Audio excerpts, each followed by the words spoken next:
Welcome everyone to our sixth annual Autonomous Vehicles in the City Conference.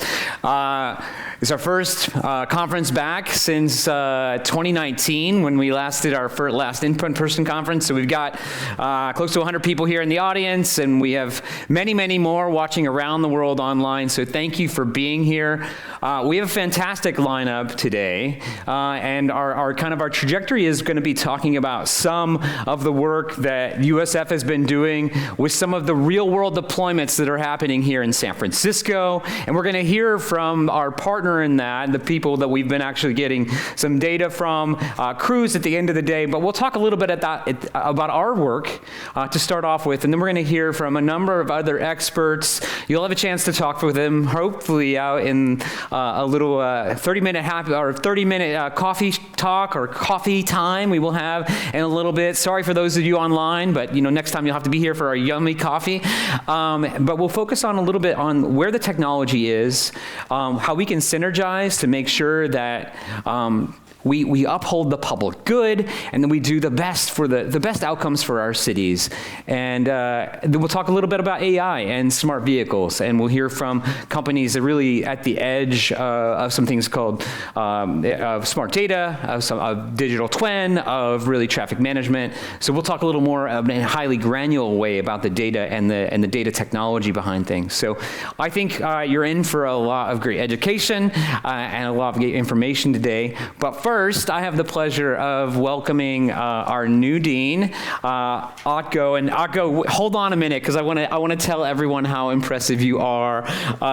Dean Otgo Erhamjams. Otgo is a professor and the dean at University of San Francisco. She has degrees in a variety of fields, including information technology, economics, and finance. And her research interests have really spanned a number of disciplines, from banking and risk management and insurance to corporate finance, and what I'm proud of, which is ESG and corporate responsibility, sustainable and social impact investing. Otgo, she's written multiple leading books in global business and economics, and is passionate about integrating STEM into our curriculum.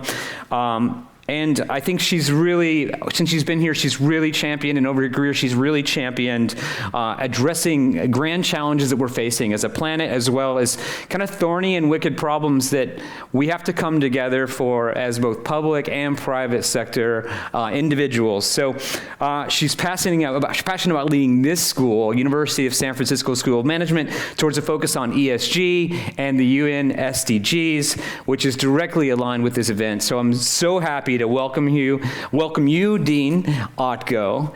And so without further ado, maybe you can join me in welcoming her. Thank you.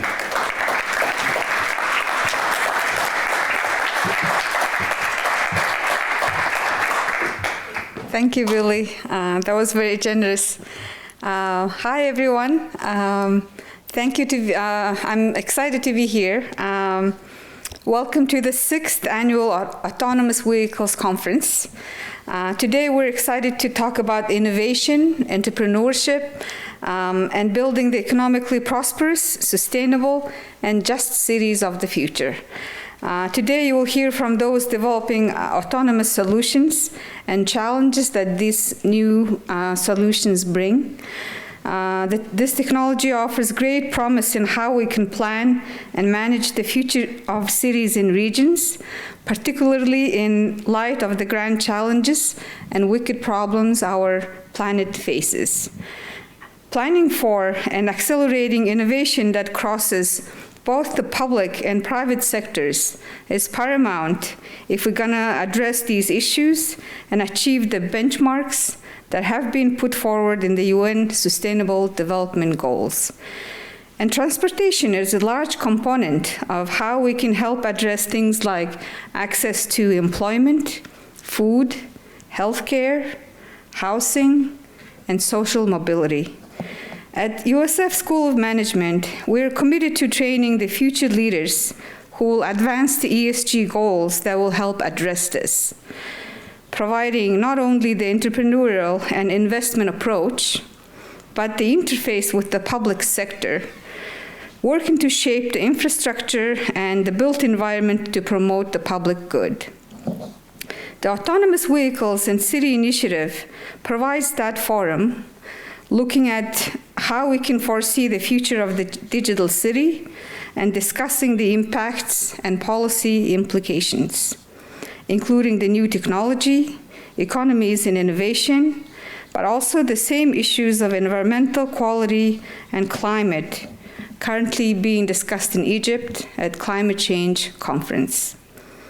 As the new dean, I'm thrilled to continue this conversation in work and that USF can lead this multidisciplinary dialogue. And now let me turn the mic over to your host, Professor William Riggs, who leads our Autonomous Vehicles and Innovate for Good initiatives, who will provide an overview of the day. Thank you for being here and hope you enjoy the wonderful program we have for you today. Welcome and onward. Michael.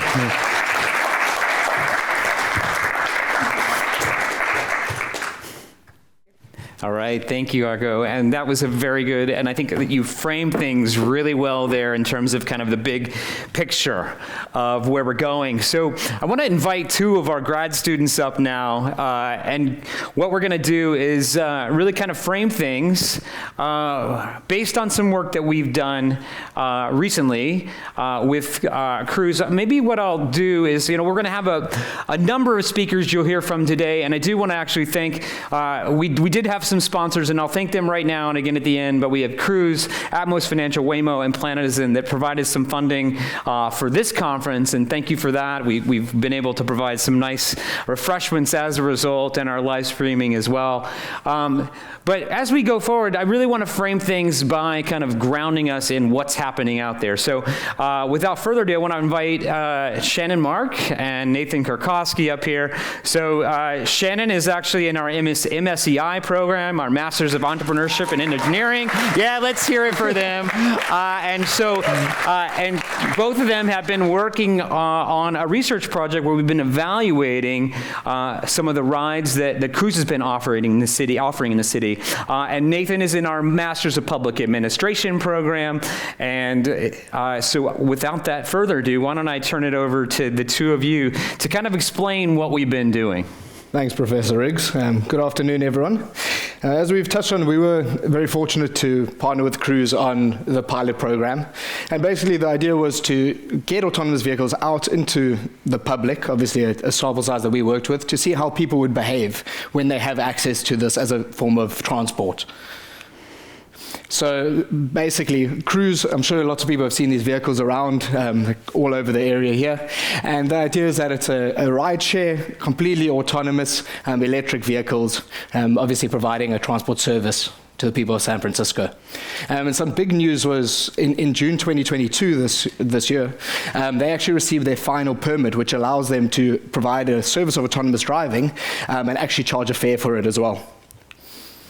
So Cruise, as I've touched on, obviously zero emission, completely green energy, self-driving, and the idea is to provide a shared service for transporters within San Francisco.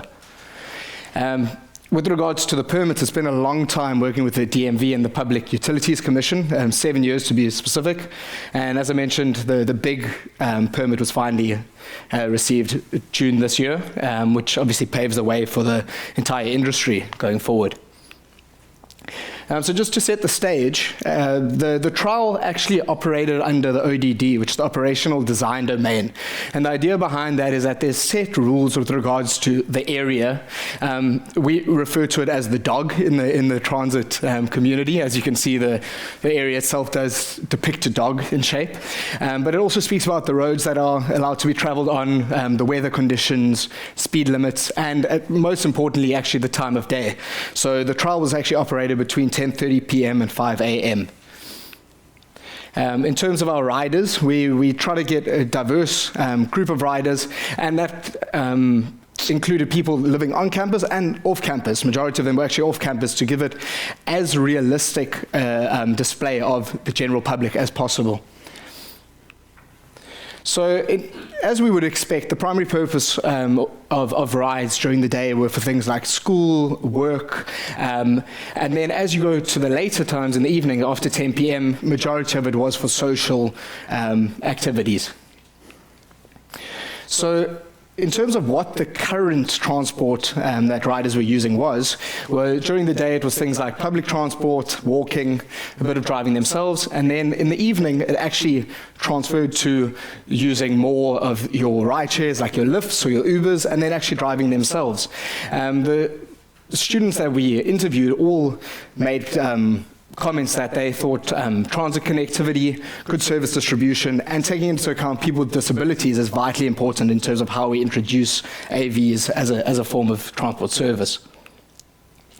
The biggest question that keeps coming up is whether AVs will come in as a complement or a supplement to the current transit options available. And the early data from our rider trial actually came up that over 50% of these trips would replace things like rideshare for important tasks such as errands, work, or school, which is obviously very promising.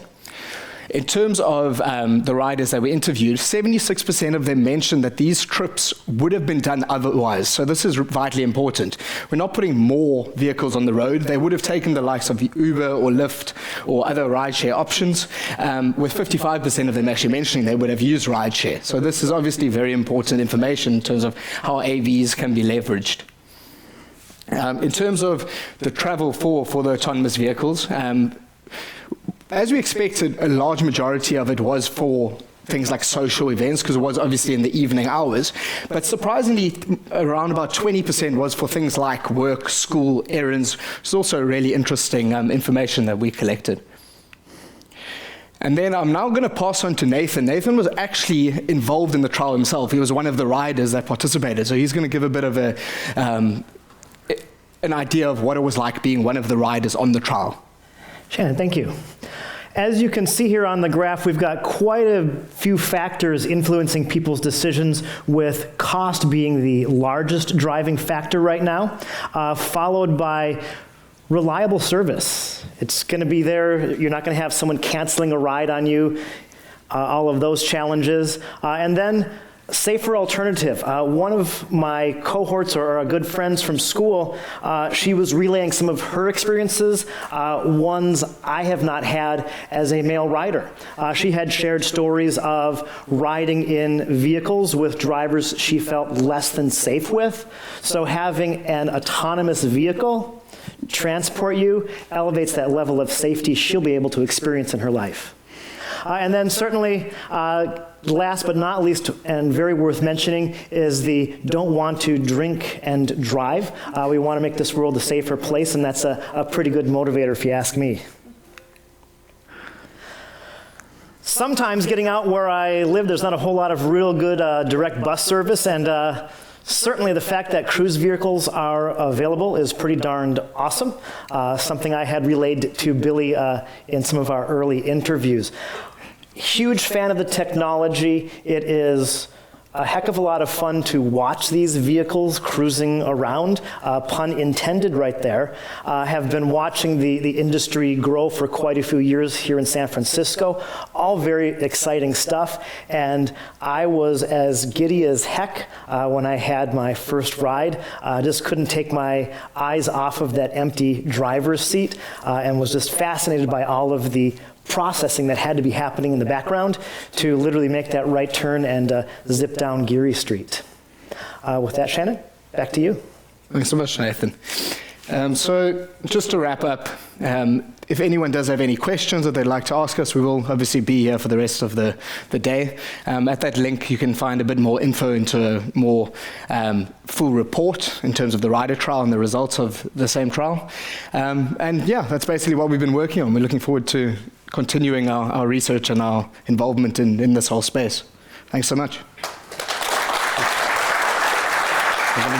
We're gonna do a little photo, guys. Again, we gotta look at these green vehicles here. All right, thanks. That was really good. That's really good. You're surprised. Ah, yeah, really surprised. All right, just here for this, our master's students again in the public administration program and the entrepreneurship and innovation program. So, and if you want more information on those programs, go to our website. So, really, so what I want to do is really just kind of move us forward and maybe invite our first panel up to talk about some stuff. So our trajectory today is really going to be focused on the vehicles and the infrastructure first. And then we're going to pivot over to kind of the data and AI side of things. So I think we've got a really great lineup for you. So maybe I can have Martin, Alante, and I think Dan might still be in the back. Maybe somebody can go grab him too. Oh, there he is. And we can come on up. I'm going to stand at the podium on this one. So find a chair, any chair, and we will get started. So, all right. So thank you all for being here. Really appreciate it. In the spirit of, are we gonna, yeah, we'll do that again. So, in the spirit of kind of giving organic introductions, I actually haven't had a chance to meet all of you except for you, Eliza. So it's really welcome to you, and I know some of what you're working on. So I look forward to hearing more. So I'd like to hear from you. Maybe you could introduce yourself and kind of what you're doing in the automated and autonomous vehicle space, who you're working for, and maybe a little bit about your history in this industry and other industries. So Eliza, why don't we just put you on the spot and go, from the audience left to right. Sure. Is this on? I'm guessing it's on. Are we good on the sound here? No, okay. All right. Yeah, go for it. So but you really got to put it up to your face. My name is Eliza Paz. I'm a principal planner at the SFCTA. I'm leading our autonomous vehicle shuttle pilot on Treasure Island. It's been under development for quite a few years. We received funding from USDOT, MTC, and also our local Prop K funds to do this pilot.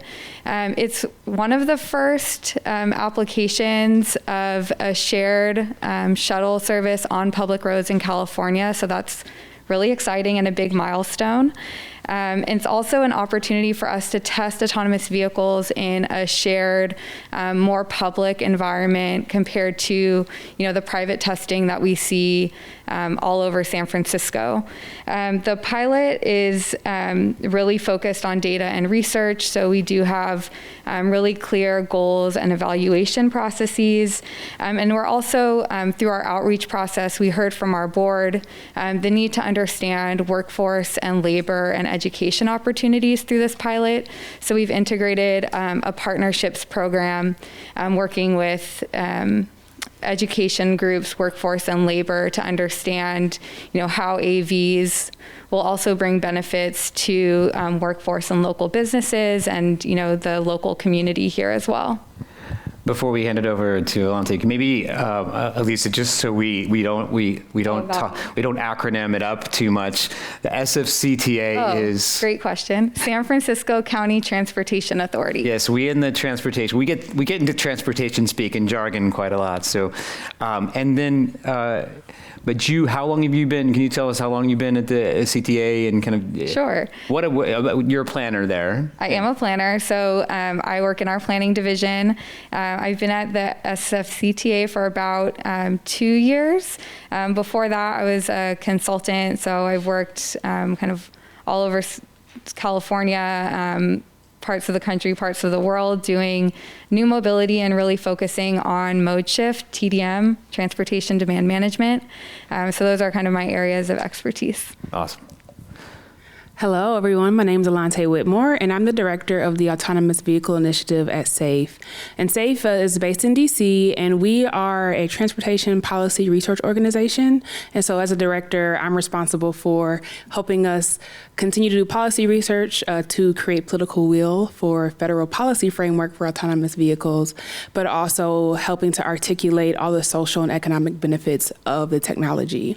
We actually started in around 2014. I was not there yet. I was probably barely a lowly graduate student at the time. A little bit of background, I just completed a joint PhD in civil engineering and engineering and public policy at Carnegie Mellon University. And I spent that time looking at how we can improve access through autonomous vehicles, specifically sharing them and sharing autonomous vehicles and integrating them with public transit. So I'm always thinking about all the ways that AVs are a tool for increasing access and making our world better and giving people better access to workforce opportunities, social opportunities, any services they need. And actually a bit before that, I actually was an ag engineer. So I used to do a lot of biofuel research, and electrification happened, which is a beautiful thing, but then an educational opportunity happened with AVs that led me down this path. So really excited to be a part of this conversation today. That's great. And I'm supposed to remind folks watching online, there's a lot of them that you can submit questions on the live stream. So please do that. We want to hear from you, and the staff will bring up those questions to me as we proceed. Martin. Yeah, good afternoon, everybody. My name is Martin Seerhaus, and I head up the research center for Nissan and the Alliance, which is the Renault-Nissan-Mitsubishi Alliance in Santa Clara. I created the center in 2013. We work on everything that has to do with mobility, from level 2 to level 4 autonomy, from connected cars, from CV to X, from smart city, as well as material science. We have a large research organization, and I'm very proud to say that we're also doing advanced engineering. So our work actually goes into product, which is very exciting. Yeah, so that's please check it out. How a little bit of background, right? So background, yeah. And also tell us a little bit about the i680 stuff. About the what? The i680 stuff, huh? The i680 stuff. Okay. Yeah. So your competitor in Contra Costa, we actually are working very closely together with the Contra Costa Transportation Authority. We're having funding from them to work on safety on the roads with CV to X, so connected and 5G and cloud AI. So we're making intersections intelligent. And connecting that to our vehicles and to pedestrians and bicyclists. And then we're also doing work on traffic management in terms of congestion on 680. One of the things that we're working together with UC Berkeley on this and Vanderbilt University. Nissan will have a 100-car pilot next week with Vanderbilt University in Tennessee.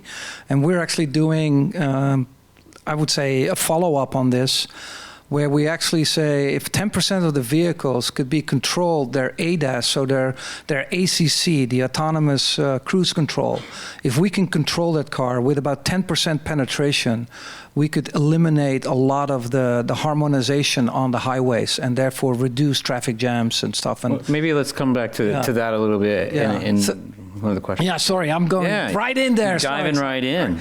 But that's what we're doing. A little bit of background, I'm actually an AI guy, worked for more than 13 years as a senior scientist at NASA Ames on human robots going to Mars. I built software that runs in mission control for the space station, and then started my own company here in San Francisco that I still have in healthcare. And then Nissan came to ask me to start a research center, and I said no. And then they say, really? And I said, yes. And then they said, really? And then finally I said, okay. So that's basically my background. I also worked at Xerox PARC for a while and, did some other stuff. So originally from the Netherlands, though.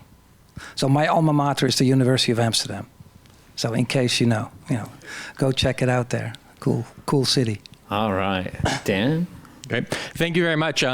Great to be here. I want to talk to you a little bit more. I drove my Nissan Leaf up to San Francisco today. Love this guy already.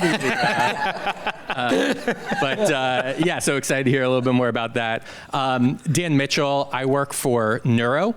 Nuro is an autonomous vehicle company focused on building a novel design vehicle with 0 occupants just for delivery services. And so Neuro's been around for about 6 years now.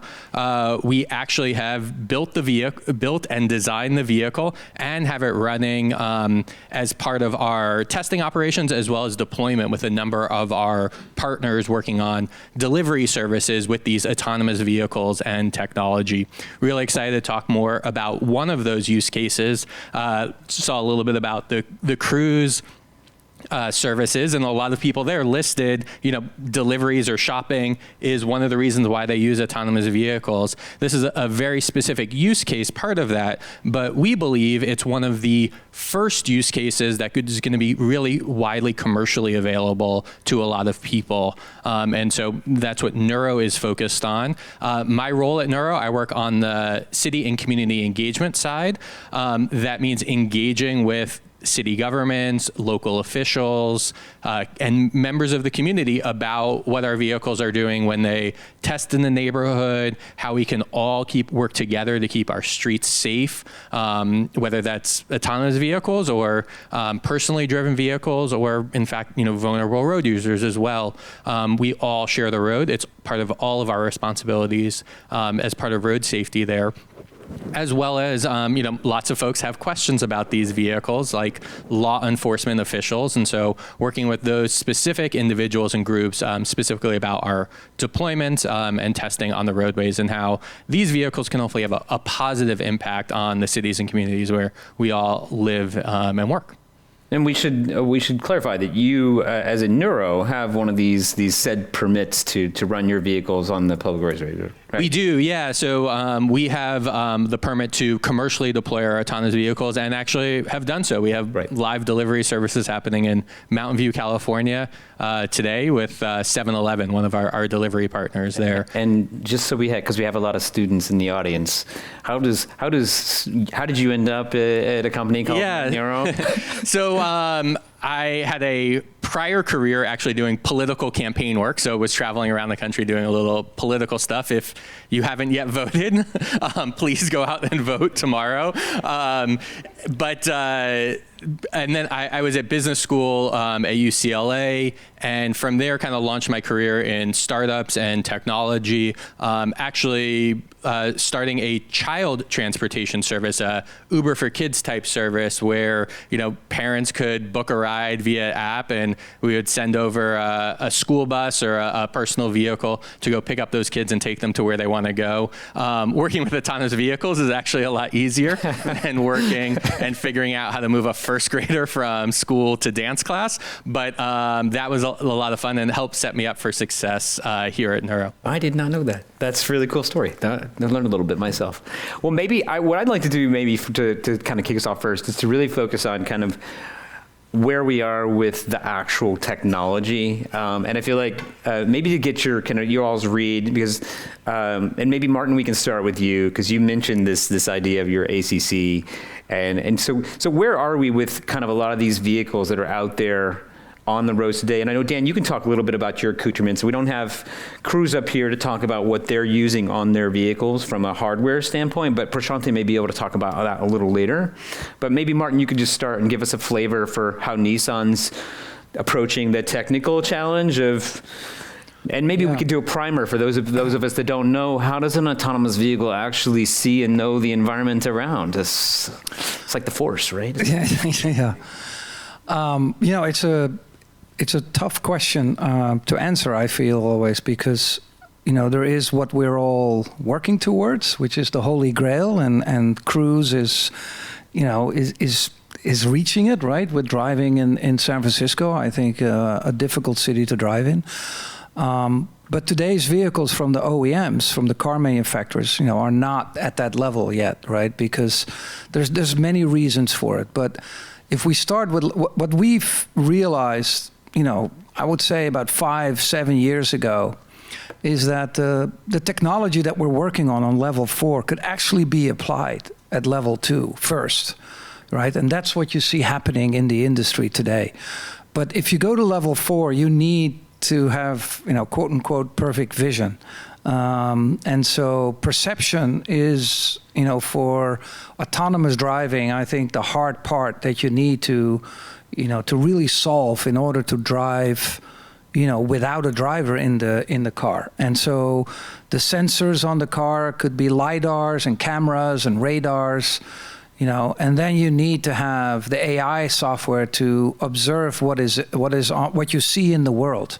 How can you bring what is in the world into, quote unquote, the memory of the computer? And that really is the hard problem. And it's not just detecting the pedestrian or the bicyclist or the vulnerable road user and other drivers.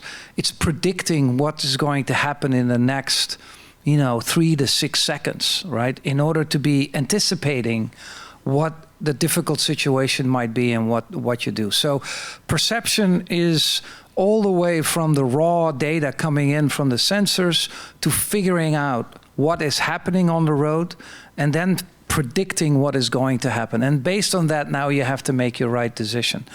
And this is the hard part, I say. And for the OEMs, there are a number of problems that we face. And I would say the first hard problem is how much are you willing to pay, for those sensors? And it turns out not very much, and if you, and for you to realize, and I myself, I'm not a car guy. I've been, actually on February, we have our 10th year anniversary. So I've been at the company 10 years in February. But what I didn't realize is that every dollar that is added to the price of a car is scrutinized in the company, right? Because it really is to bring the best experience for the lowest price. And if you have a LiDAR that costs $40,000, and now of that they come down and they cost $20,000, and then some of them come down from China and they're $10,000. But that's still a lot of money to add to a vehicle, and that's just a sensor, right? So this is the hard thing that the car manufacturers have to deal with, and that's why you see this technology not being, full-fledged out, which was everybody was believing, when I started in 2013, 2022, we're going to have self-driving vehicles. Well, it's a little too early, I think. Yeah, it's really interesting. I would underscore that the economics and the ownership model really matter, and it matters. The outcome matters too, right? How the vehicle will be utilized and how it will be utilized on a people mile standpoint, not a vehicle mile standpoint. So how many people can we put in the vehicle, and how many miles can we go with multiple people in the vehicle? So it's. Yeah, and let me just jump in here because I think we can clarify the end customer is not willing to pay $10,000 or $20,000 more for that, but us as sometimes autonomous vehicle makers, we are willing to pay, and that's why you see most autonomous vehicle companies will have LiDAR sensors and other types of sensors on the vehicle. One that you didn't mention was a thermal imaging camera, which is something Nuro has incorporated onto our vehicles, especially to protect those, again, vulnerable road users, where a thermal camera can do a really good job of detecting a person or animal out in the roadway, especially when, maybe a camera sensor at night isn't going to do as good of a job doing that. But what we do is then we amortize that cost over all of the deliveries we're doing, right? So maybe your delivery is increasing 1 cent, 2 cents, 3 cents, because this is a shared vehicle. This is a vehicle that a lot of people will be utilizing for delivery, and that safety is so important that we're willing to spend the money up front to put that type of sensor on the vehicle and then increase the utilization to recover those costs. And so that's something that kind of we think about as we're going through the autonomous vehicle development process. Yeah, and maybe it's as we, I'd be curious, particularly at least you and Alante think about this, particularly angling towards where does the public sector fit in here in terms of providing infrastructure that supports the technology? Because I think what we're getting at here too is that if we want to see more public deployments, are there things that the public sector can bring to the table to ensure optimal outcomes and things like that? But I think we should make sure we define the term level 2, which you used, and level 4, just so if there's anyone in the audience that doesn't know, these are SAE. Just Google it. Yeah, just Google it. There's this thing called Google. It was invented a couple hot seconds ago. Level 2 vehicle basically is more or less if we see certain advanced features on cars, adaptive cruise control, lane keeping. Yeah, we say at Nissan, we say it's, it's hands-on, right? So eyes off, hands-on, or hands-on and eyes off, right? That's how we define. And if you have hands off and eyes off, you're at level 4, right? So that's kind of like, how we define it. But ADAS is basically that there is a driver in the loop. And so typically they go up to level 5. John Karras, the ex-CEO of Waymo, I can't pronounce his last name, so I'm not going to try. But I've heard him say level 5 is a myth because even like a human driver is not going to be able to drive in every condition in all the time. So. Yeah, I have to say, I've been yelling at these level 5 stuff since I started. Human beings can basically keep 3 categories in their mind, right? So of course engineers have to create 5. It's just like absolutely ridiculous. Actually, there's 6 with level 0. Yeah, of course, 6. All right. That's like no windshield wipers, right? Alante, what do you think? Well, but you got to talk into the mic. For sure. I definitely want to underscore both of you all's points about the fact that this new technology is expensive, but companies are being very creative about use cases and creating new use cases. So Nuro is definitely one great example for delivery. Also, I don't know how deep we are getting into freight in trucking, but that's also a place where there's an application for autonomy. And then, of course, passengers. We talked about Cruise and other companies that are now using this technology and absorbing the costs and then kind of dividing it in a little bit more creative than the past, us all owning our own vehicle. There's a lot of positive benefits to that as well. Since we are no longer having to own our own cars, I mean, personally, I've loved Uber and Lyft. I'd love for it to be electric. I'd love for it to be autonomous, where I could just go where I want to go and never drive again. And connect me to my existing public transit, of course. So I think that the technology in itself is on the road. We see it with Nuro having deployed. We see Cruise on the road. We see Waymo on the road. But as far as a more expansive deployment, there are a couple of things that need to be in place. Some things at the federal level, but I think something that cities are thinking about with the pilots is helping to kind of create inventory of what needs to be in place. And Eliza, I'm sure you're way more well-versed in what the city needs than I am, but I know the pilots are helping to inform that information. Yeah, that's a great point. One thing we are seeing with the Treasure Island pilot is that the vehicles, from the non-technology person, they need a lot of technology, and people also need a lot of, basic infrastructure to have these vehicles work. And that infrastructure and the technology that's available, whether it's just reliable Wi-Fi for starters, varies across communities. So, that enabling infrastructure and having it be consistent across communities, across cities, so that everyone can use these vehicles, have equally reliable service, is one of the big things that we noticed sort of early on. Another piece that I would also highlight is from the rider standpoint. We noticed that the vehicles, they vary, right? They vary in how many people they can carry, how ADA accessible they are, and from the public standpoint, all of those features come into play. And so, it's for the pilot, it was a really important consideration of what types of vehicles can operate in the community that we have, and also with the infrastructure that we have. Treasure Island is currently going through major redevelopment, so there's a lot of challenges there. So all of that starts coming into play. Maybe, can you tell us a little more detail about what you envision as a Treasure Island pilot? Because I think it's so new. I don't think a lot of people, even that are watching online, really know about the project. Yeah, so Treasure Island, just for context, is this island in between San Francisco and Oakland. It's it's pretty small. It's about 2 miles. There's Yerba Buena Island is attached to it, so Treasure Island is very flat. Yerba Buena Island is very hilly.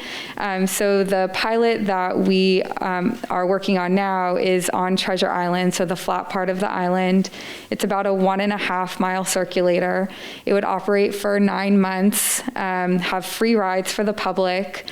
And we're working through a community outreach process to understand kind of service priorities and different community priorities so that we can shape the actual service with that community input, and also, working with SFMTA, the agency that operates the bus service, the redevelopment on the island. The island is being redeveloped to have about 8,000 new units. 27% of those would be affordable. So there's just a lot of constant changes on the island, new roadways, all of that is happening. So maybe I can drill down a little more, Yeah. because I want to understand myself a little more the vision of the project. Is it a circulator, or are these going to be door-to-door service that feeds into the municipal transit agency's buses? How do you envision that working? Yeah, so it would be effectively a circulator on the island. One of the newer transportation changes on the island is a ferry service connecting San Francisco's ferry terminal to Treasure Island. So it would be a circulator. It would connect the ferry terminal on the island with the kind of the community destinations, supermarket, community center with island residents. So people on the island could use it sort of for their on-island trips, and also folks coming in to visit could use the shuttle as a way to get around and visit local businesses as well. Yeah, I think, so we have a question here from the audience I want to highlight too, because the question basically talks about this idea of replacing rideshare transit trips and how's the data showing things. And I think what we're hearing from all of you is that this is a non-binary situation, and you can have situations where you're serving as a quasi, an AV is serving as a quasi transit service, and you can also have private autonomous companies that actually fill these gaps, and whether or not they're geographic or time-based gaps, that fill those gaps in the network. And I wonder, I think I've been thinking a lot about like the kind of the physical infrastructure in terms of what kind of community investment we should do to kind of make this non-binary future happen. And Alante, I'm thinking a lot about your PhD and kind of how you're thinking about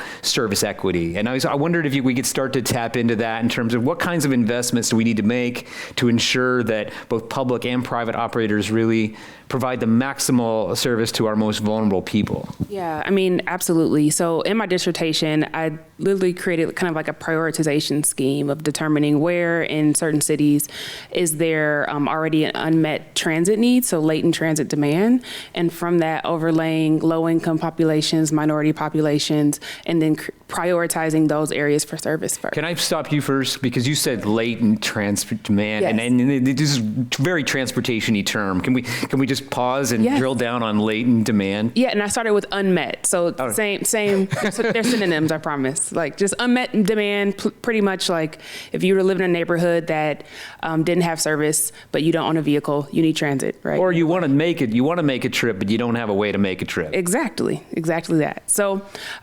with this prioritization scheme, we are able to look at how autonomous vehicles, be it shuttles or an actual like 4 to 6 passenger vehicle, can extend, essentially give people service from that neighborhood to the existing transit, so the nearest bus stop. These are places in different cities. I looked at New York, Chicago, Minneapolis, and Pittsburgh to see like these are places that do not have transit within walking distance, no bus line or bus stop or like your rail. And so if we're able to improve the service for these individuals, we're increasing access, and we're actually increasing transit ridership, because these are individuals who would have taken transit if it was an option available to them anyway. So I think that's one really great opportunities for cities to take time, and I think a lot of cities are thinking about equity right now and prioritizing these are the areas in our cities that need service. I think that autonomous vehicle companies are hungry to show where AVs can provide positive outcomes for those who have a great need. So I think the meeting of those two are really a match made in heaven, in my opinion. And so I think that's a really great opportunity. And then there's still a lot of policy things behind that, figuring out the levers to actualize this great match. And if I can add on to that, because something that Neuro is thinking about is these autonomous vehicles for delivery services. And, it's not that there's a new product. Delivery services, of course, exist today, right? People can use delivery services, but they're really, really expensive. And so as we're thinking about where autonomous vehicles can benefit, we can drastically reduce the cost with the autonomous vehicle. And of course, you layer on top of that the all-electric vehicles that we have with our zero-occupant Neuro vehicles.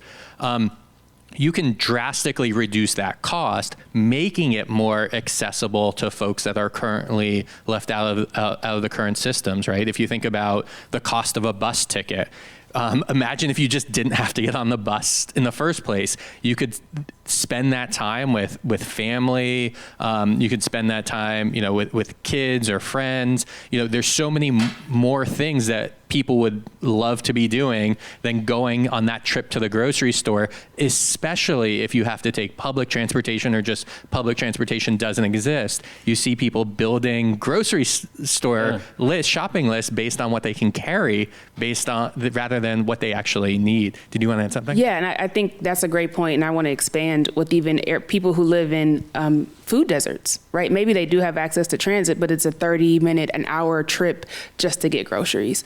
That is going to be such an excellent use case where they can now have access and they're not spending that time on transit. And it's really about autonomous vehicles reducing the cost to make of that delivery services to make that available. Something you can really only do if you take that person out of the vehicle.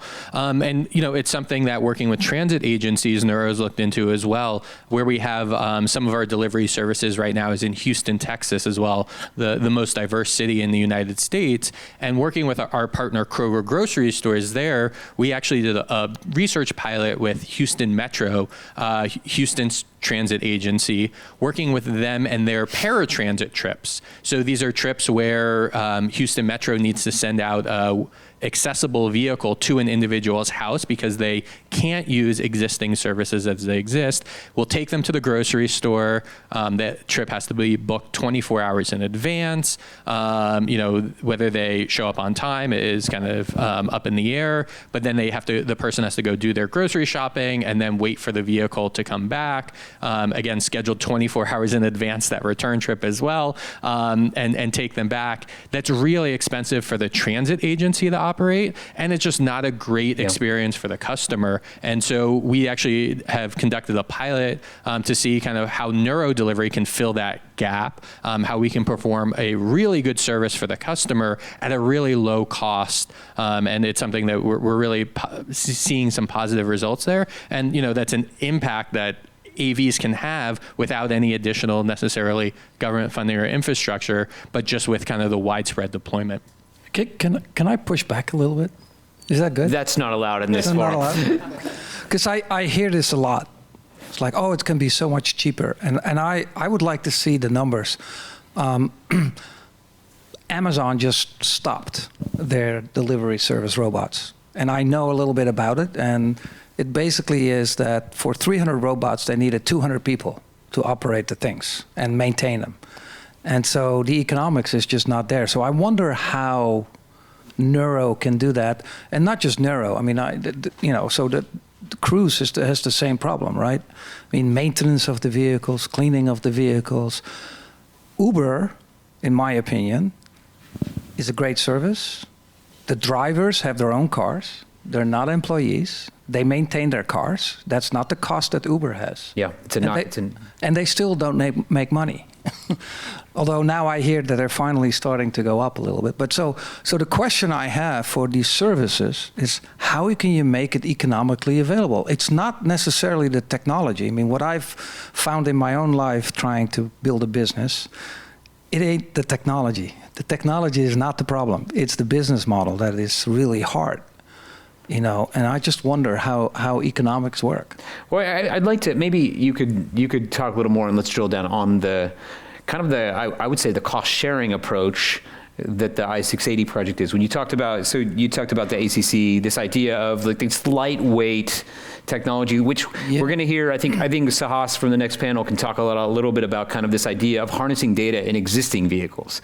So we'll get to that. But I think that what you're doing, you're saying we can harness the best in automation, maybe today, and optimize maybe existing fleets by just pushing a couple vehicles out there. Can you maybe talk about that? Because I think it may inform the way we talk about infrastructure too. I think in any case, right, and I would love to hear how the city, and Treasure Island, by the way, if you go to Marina, I'll be a customer. I have my silver. But, what is the business model? So we have this 5G connectivity, AI in the cloud. We can do safe intersections. We can make our cars look around the corner. No LiDAR, no sensor can look around the corner, right? We can do that, and we can make it safer. Who's willing to pay for it? This is the hard thing. And the same thing with traffic congestion. And so in the end, I come to the cities and I come to, the public infrastructure, and maybe the infrastructure bill will help, right? Billions of dollars will be invested and we'll create infrastructure. I'm a little afraid that we will have the wrong infrastructure because we're just spending it quickly.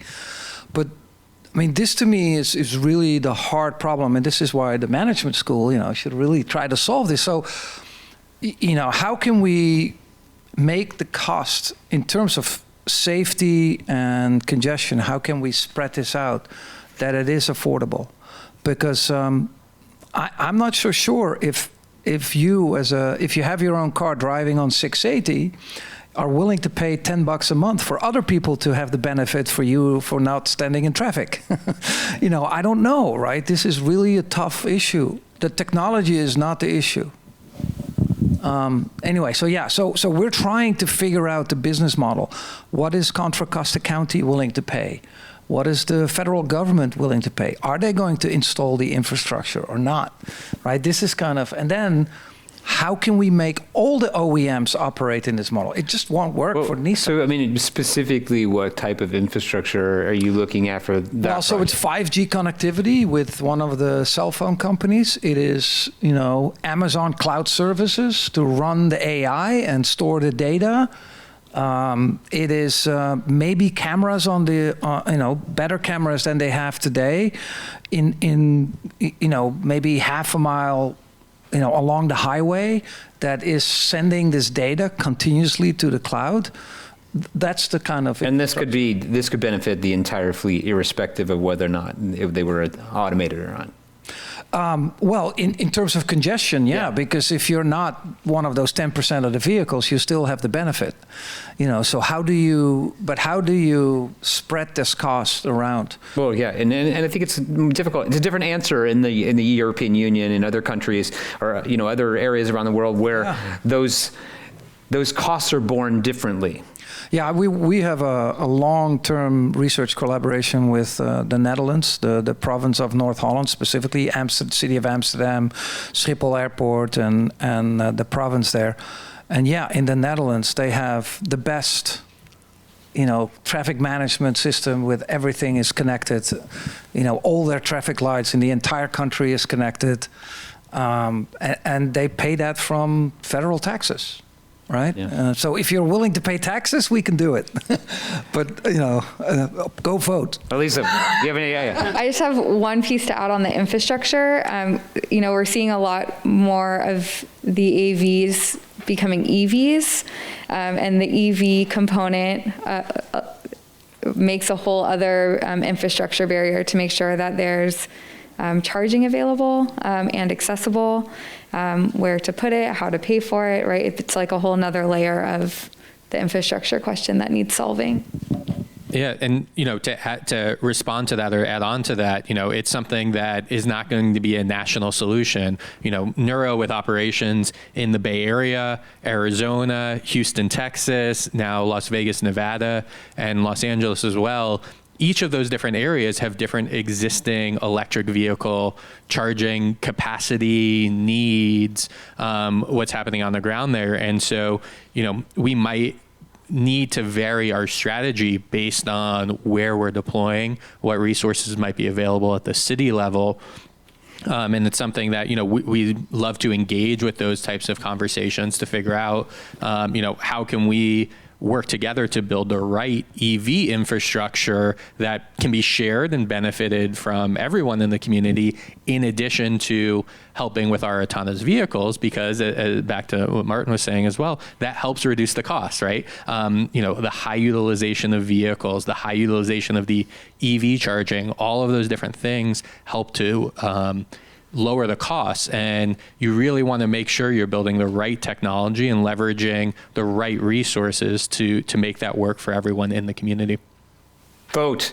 No, and I think that we do have some draft EV. We can't put you on the spot, Elisa, but I know that Tilly, your colleague, the executive director of the CTA, actually is working on some stuff that would help accelerate some of this EV infrastructure, which is a really important point. And I think some of the questions are asking about, kind of the benefits of fleets, and particularly AV fleets, is that in most cases we're seeing that they are EVs. So even if we're seeing a substitution for rideshare, we're seeing that we do have the benefit of a greener fleet in this situation. But so I want to maybe hear from. Can I say one thing on this? I mean, no, it's not allowed. It's like, so EVs, great, love EVs, more EVs.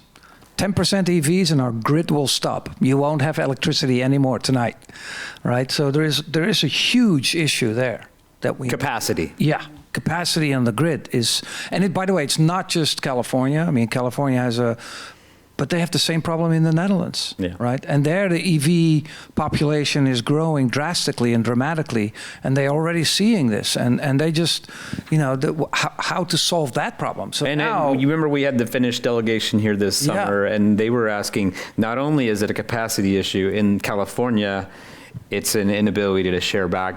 Basically the grid isn't that smart. Yeah, so having bidirectional charging and all this technology still needs to be implemented before you can actually reach this massive, pay, and it's going to be cheap. It's going to be slow going. So it's yes and, I think is what we're saying. It's electrification and automation. Yeah, it's both. So, we got a lot of questions from the audience about this idea, and you started to get into it, Dan, about kind of different operational domains, but different kind of urban landscapes. And so I'm going to combine two questions a little bit here about kind of what are the use cases? We've seen kind of urban deployments a lot of times, and just kind of these complex urban situations. But what would allow for more suburban or rural applications? What happens when for example, it's really too costly for a company to go in and do the 3D mapping that's required to run some of these vehicles in a more rural location? Does that mean that the public sector needs to step up with some of this 3D mapping? And then how do we actually move towards carless yet automated cities? Is that a vision? Is there a way to kind of make that happen? How do we get there? So maybe we could. These are two questions from our audience here. Alante's jumping in. I was like, didn't you say Dan? Didn't you tee up Dan for that? Dan already started us on this topic. Okay. I think regarding can we, I guess, achieve a carless future? I'm not sure. And I'm not sure that's within my scope of something I've really thought about deeply, to be quite honest. But can you maybe ask? I believe said no. The question framed it as no privately owned vehicles. Oh, okay. So, excuse me, I went to a platform. That was not the point of the question. But a future where we have no privately owned vehicles. I mean, I think that could be within reality for an urban area where the density is at a certain level, but I definitely struggle with maybe wanting to say the same thing for rural settings. That being just literally the way that these areas are structured and mapped out.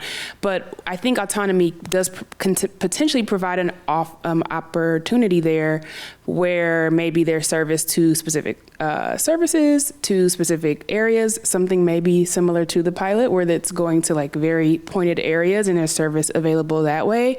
That might be when point to point is really appropriate. So going from door to door service, taking someone from where they want to go to the grocery store and back, that might be an appropriate time where AVs can still provide the service. But I do think to say that we would live in a future where everyone is not required to own a car, I'm not sure that can be our reality more in the near future, just because there's a lot more technology development, and also that rural setting just has a totally different set of needs than the urban setting.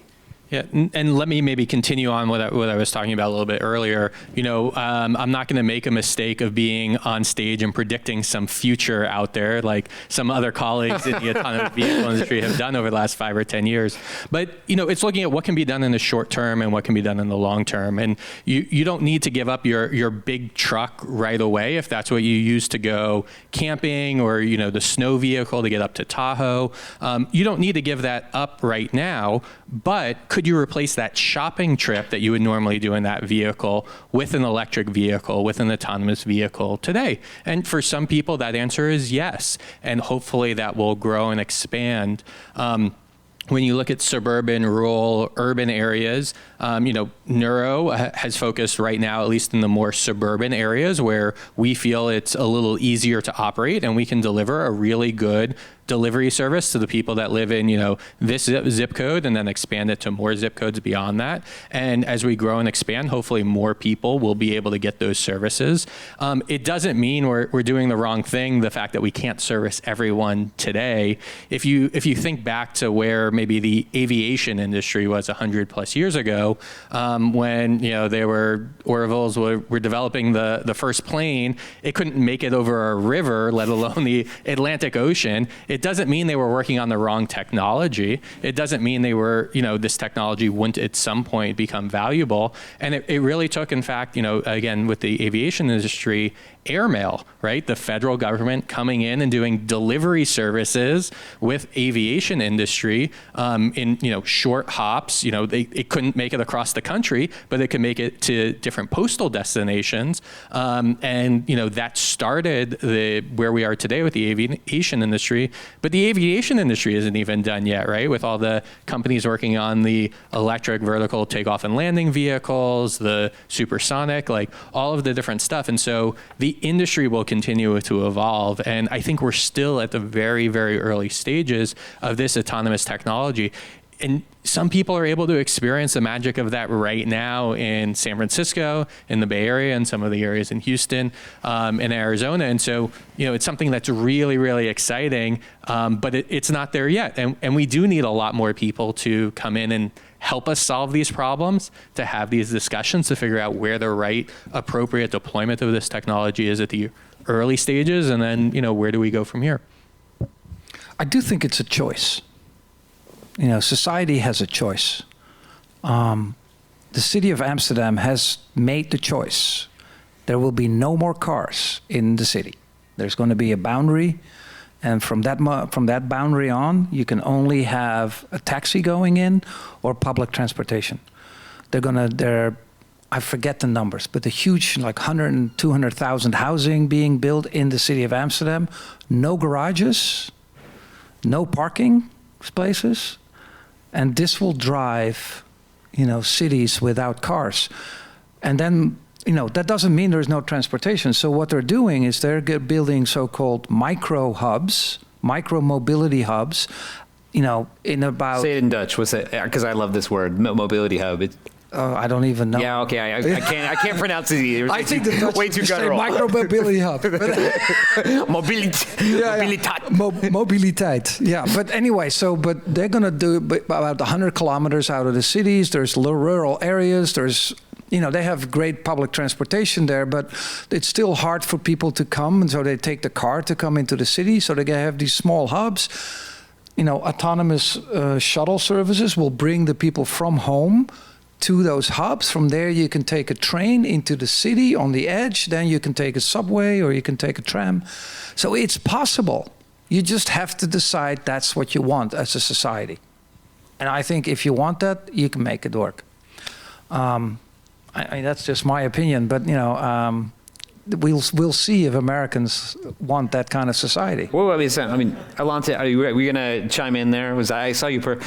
It's just like, well, it's perfect because Amsterdam's urban. It's a dense, highly dense city, and it's urban, right? So I think that it's also very old, right? So the streets were not built for cars. Okay, I haven't been yet, so I'm. Well, sorry, I mean, but Amsterdam also has suburbs, and so that's where I was thinking about some of our mutual friends, Martin, who live, for example, out in Oudwater or Snidderwald, and way outside the city, and farmland. So right? there are these different urban frameworks where you have to partner on different solutions, and that's what we were talking about. Lisa, I would like to maybe, as we kind of bring us to a close, you had a question to me before we started, which was like, what does partnership look like? You're at a public agency, and you're saying like, well, I'm partnering with a couple private sector vendors over the next couple years. I don't know, you didn't say how long your project was, and some people in the audience were interested, but what does successful innovation partnership look like, and what do we need to do? And if anybody else wants to chime on that, like how do we do true multi-sector public-private partnership? Yeah, so the pilot it's planned to be in 2023, so we'd be completing it early 2024, just in terms of timing. And partnerships are complicated. There's a lot of moving pieces. Through the shuttle pilot that we've been working on at the TA, we had a long process of reaching out to different vendors and hearing what they need to operate, what technology is needed, what does timing look like, getting all of these questions so that we could inform and create a procurement process that meets the community needs and also meets the needs of the industry so that we can come together and partner. And that was a long process to understand, and it helped us form a good operating agreement, a good pilot concept. And then we also have in San Francisco some guiding principles for new mobility that I think are important to look at. They were adopted in 2018, but there's like these 10 principles, things like labor, equity, accessibility, supporting transit, all of these pieces that come into play that matter a lot to the city and help us make sure that new options like AVs support our long-term goals. So it's looking at both sides of the puzzle. Mm-hmm. Yep, and maybe I'll just chime in here. Lastly, we do partner with a lot of cities in a couple of different ways. The one being business partnerships, which, cities actually need to move out around a lot of stuff, or they fund nonprofit agencies that need to do things like food delivery. I know Cruise is working on some food delivery pilots, Neuro is as well, with nonprofit organizations and food banks. But there's also partnerships around education. How do we educate the people who, again, are all sharing the road about these new autonomous vehicles that we have on the road that folks are seeing? How do we work on partnerships to inspire the next generation of workforce as well? So how do we partner with schools to teach kids in STEM classes about this type of technology that they may want to get involved in?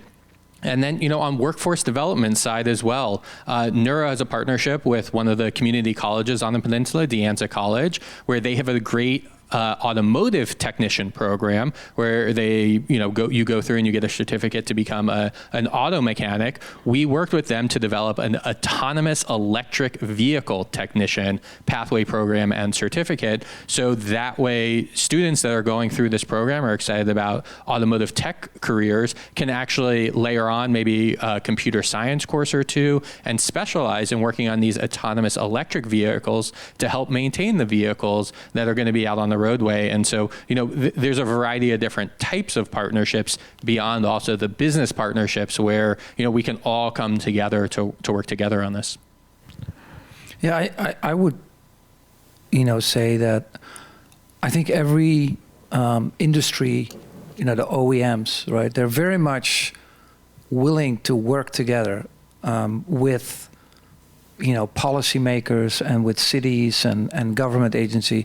For instance, in Japan, Nissan has, there is this new city being developed called Namie City, which is where the Fukushima earthquake was. And they're trying to redevelop it, and Nissan is providing the entire mobility service there. And it's not just autonomous, right? These are also shared mobility services. And because the OEMs, we know that we have to work together in order to go to the next form of transportation. And so there's a lot of willingness, I think, on that side to work together in terms of what are your requirements, what are you willing to implement, because it is if we don't do it together, it will not happen. Lante, last word? Yeah, I think just to kind of bring this all together is we're working with varying levels of imperfection, right? Like on both sides of this equation. But I do think there's a desire to figure it out. And I think that's what's really promising about the technology. Yeah, I appreciate it. That's a good way to end. And it's kind of like a spirit of collaboration and not being too skeptical when you enter into these conversations. So let's give this group a hand. This was a really rich conversation. We're going to get a photo really fast, but I'm going to ask a couple of my speakers, Sahas and Barak and Timo, if you get ready to come up for our next panel, which is going to focus on a little more on the data side of things. But let's get in here for a little group photo. Awesome. Thank you all. We did, I don't have them here with me, but if you are leaving, make sure you talk to my staff because they got a little thank you gift for you. So make sure you find that. It's very nice. All right, so we're going to keep on rolling. So I'm going to ask and really kind of dive in more. We talked a little bit about kind of the partnership piece there, and I think you're going to see now, we're going to open the aperture a little bit and focus on kind of vehicles that are out there now. So maybe Sahas, if you guys, Barak, you guys want to come up? I'm going to sit right over there. I'm going to walk in front of you. Are we switching out some water glasses for us? Okay. All right, and so if you're watching online, keep in mind that you can submit questions in the online forum. I got that chair right there. I was told that's where I need to sit. So keep in mind you can submit questions. I got a couple of questions here that I'm going to ask that you all respond. You asked the panelists if you can find them during our break, which is coming up. You can find them out there, but we're going to roll into kind of our next panel. Two of you I hadn't met in person, so this is awesome. So this is great, and I've known this guy forever. So I met him in Munich long time ago. But maybe let's sit down, find a mic, and we can just get started. Maybe Timo, I can put you on the spot first. So we can talk a little bit about data, smart cities. Where are we going with existing infrastructure? You want to intro yourself? Thank you, yeah. Thanks for having me. Do we know each other for so long, really? Yeah, so long. Yeah, hi, I'm Timo Schalk. I'm with BMW. I'm the BMW Group representative here in the United States on the West Coast. And I really enjoyed the conversation that you just had on stage here, and I would love to really get into some of the details here as well. Just a couple of words about BMW. Most of you know certainly BMW. We have, and I'm really proud to say that we have a long-lasting sustainability strategy compared in the industry, and we work on that strategy, we develop it, and when it comes to greenhouse gas emissions and reduction of greenhouse gas emissions, we figured out that the major emissions come certainly from the supply chain, from the production, and the third one is the use phase of the vehicle. And what we are talking today is how can we actually reduce the emissions from the use phase of our vehicles. So first off, electrification is certainly one point. Martin just made the point that there is still a lot to do. Like the grid is not really capable of 100% EV as of today, but only replacing conventional vehicles by electric vehicles will certainly not solve the challenges of our mobility, for example. So data and AI and autonomous vehicles can really support this. And we just announced, like I think yesterday or the day before yesterday, that the new 7 Series, our flagship model, is the first car to actually use the HERE HD real-time map, enabling level 2 plus autonomous driving on the street, which is great. And BMW defined 2 different actually modes of driving recently. One is ease, and the other is boost. And ease meaning, ease would also summarize autonomous driving. Because this is when I'm maybe on my daily commute. This is not really when I want to make a joyride like in the weekends. That would be then the boost. And autonomous vehicles and all the data behind that will certainly make it possible for us to keep on providing a good product to our customers. Thanks, Timo. Can you just maybe provide us a little bit more window into how you ended up in the U.S. working on? Sure. Yeah. Sorry. And like, I just realized I'm with BMW for well over 10 years now, so I'm a bit longer with the automotive industry than you are. When I started back in 2012 in Munich, there was all about electromobility, and there were a lot of government projects going on, especially on fast charging in Germany. So that was my first touch point actually. And then back in 2014, we founded a center of competence for urban mobility because we realized that electrification would also depend on cities and how much cities actually pave the way for electric vehicles. So I was responsible for our cooperation with Hamburg, which is the second biggest city in Germany. And what we did is actually we reached out to all the different agencies of the city and said, okay, please define what is your most pressing target? What problem do you really need to solve? And then we can figure out how to really solve this chicken and egg problem between the infrastructure, for example, and the demand for those kind of infrastructure that has to be in place. And we were really successful. We used our car share fleet Drive Now to create an instant demand for public charging infrastructure. We were talking about privileged parking for car share vehicles, for electric vehicles, and all that stuff to make it as easy as possible for people to at least try it out. And then maybe to see, okay, this is a good alternative. I don't need my private vehicle every single ride. Maybe it's only, I don't know, 1/3 of the time. So that's basically how I ended up being in this space here. Awesome. I wore my Bavarian shirt, by the way. Oh yeah, appreciate it. I didn't have any smart car gear, Sahas. I had a mug, but it's still in my office. So do you want to introduce yourself really and talk about what Smart Car does a little bit? Sure. My name is Sahas. I'm the co-founder and CEO of a startup called Smart Car. We've been around for about 5 or 6 years, and we really got started when maybe about 5-6 years ago when we were actually trying to build an app, my co-founder and I, for a car. And we found that was actually really hard to do. You can't go to any car company's brand.com. They typically don't have API documentation or SDKs available. So when it comes to trying to innovate or build an application that integrates with the car you own or an application you want to build for someone else to use, that was incredibly challenging. So we realized that the big opportunity or the gap in the market was the fact that there isn't a way to build apps for cars, and there wasn't a common developer platform that folks could go integrate with to build an app once and have it work everywhere. So we went out and started a company called Smart Car. We've now raised about $36 million in venture capital. We're a team of about 40 to 45 folks, all in California. And we now are integrated with about 33 different car brands, so about 9,500 developers using this platform, and about 153 million cars integrated across North America and Europe, making Smart Car actually now the world's largest connected car platform. So we're pretty excited about all the exciting things that folks are building on top of this technology. And you're an interesting story too, because you're kind of born and raised Bay Area, right? Yeah, that's true. Yeah, Stanford, right? Is that no, unfortunately not. I wish, my parents wish, but it's even worse. I went to UC Davis, but actually ended up dropping out before my 4th year. So my co-founder is actually my brother. He graduated from UC Berkeley.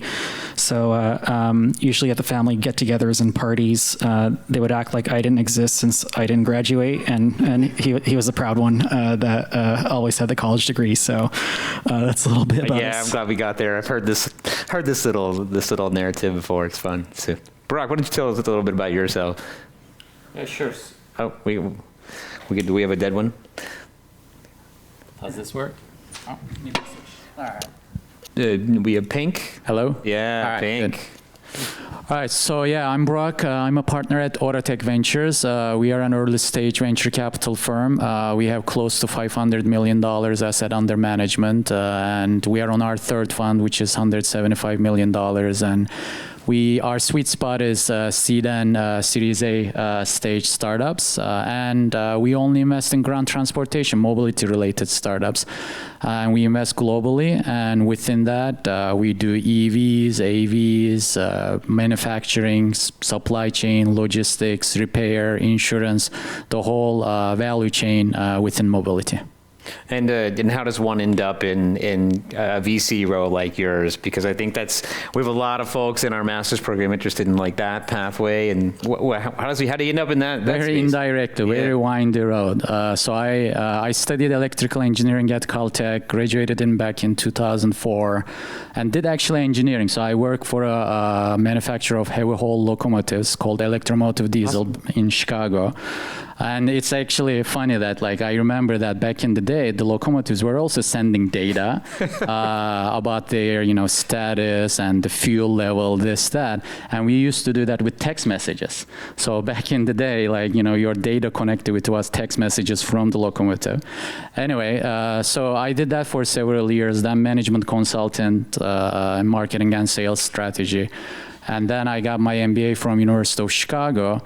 And there, after that, I started an accelerator program in Chicago with my partner, bringing foreign startups to the US market. So think of it as like Techstars or Y Combinator, but for foreign startups, foreign entrepreneurs that have a product or a service for the US market. So did that for many, many years, had my own startups, failed, but learned a lot of good lessons. And then I joined, because of that accelerator, I was going back and forth between Europe and the US quite a bit. So I joined a VC firm in Europe, Eastern Europe, making investments in Eastern Europe. And worked there for several years. And then I said it's time to move back to the United States and join Autotech back in 2019. Wow, great journey. Yeah, it's great. Thanks. Yeah. So maybe we can just dive in now that we've kind of introduced ourselves and you provided some humor, Sahas, to start us off. So maybe I'll pick on you first. So when we think about kind of future of data-driven vehicles, what are really the opportunities? And you're there and working with kind of existing fleets. And I think we heard a little bit of that if you were listening to kind of Martin talk about existing fleets and data. What are the opportunities from your vantage point for looking at data as we look at today's fleet and then maybe the future automated autonomous fleet? What do you see as kind of some low-hanging fruit and then maybe more aspirational goals? So as a starting point, I think there's a little bit of a misnomer about where the value is in the automotive industry.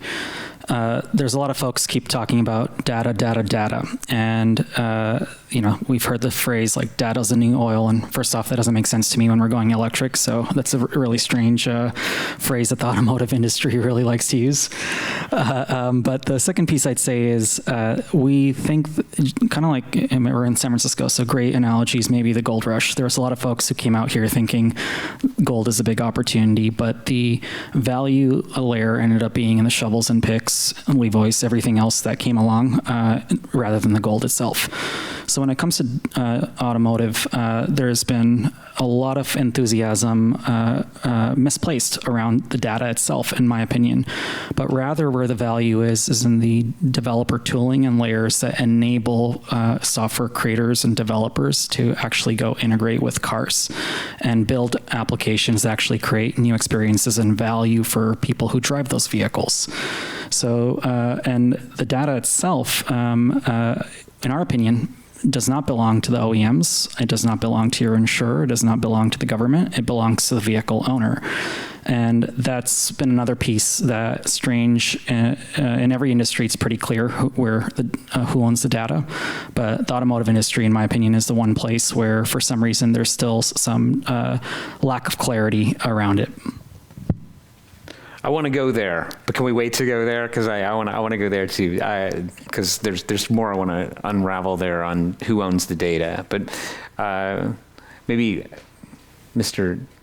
Timo, do you have any thoughts about kind of, what are the opportunities for data, or maybe, can we tearing off what Sahas said? Maybe there's opportunities for app development or application to the vehicular sector, and maybe it's not in kind of private occupancy vehicles. Maybe it's in fleets. Maybe it's in platooning vehicles. I'd be interested in hearing your vision there. Yeah, totally. I agree to what you said. Data is not. They don't have an actual value, right? It's not gold. It's only something that you can use to make a service or an application or something work better in the future. And this is where I think is the value for us as an OEM. So our customers, we are a premium manufacturer, right? And our customers expect a high level of performance and of quality in the vehicle. And this applies not only to the vehicle, like how fast it can go or so, but it also applies to the connected services. And so this is something that really we can make use of, and we do it today.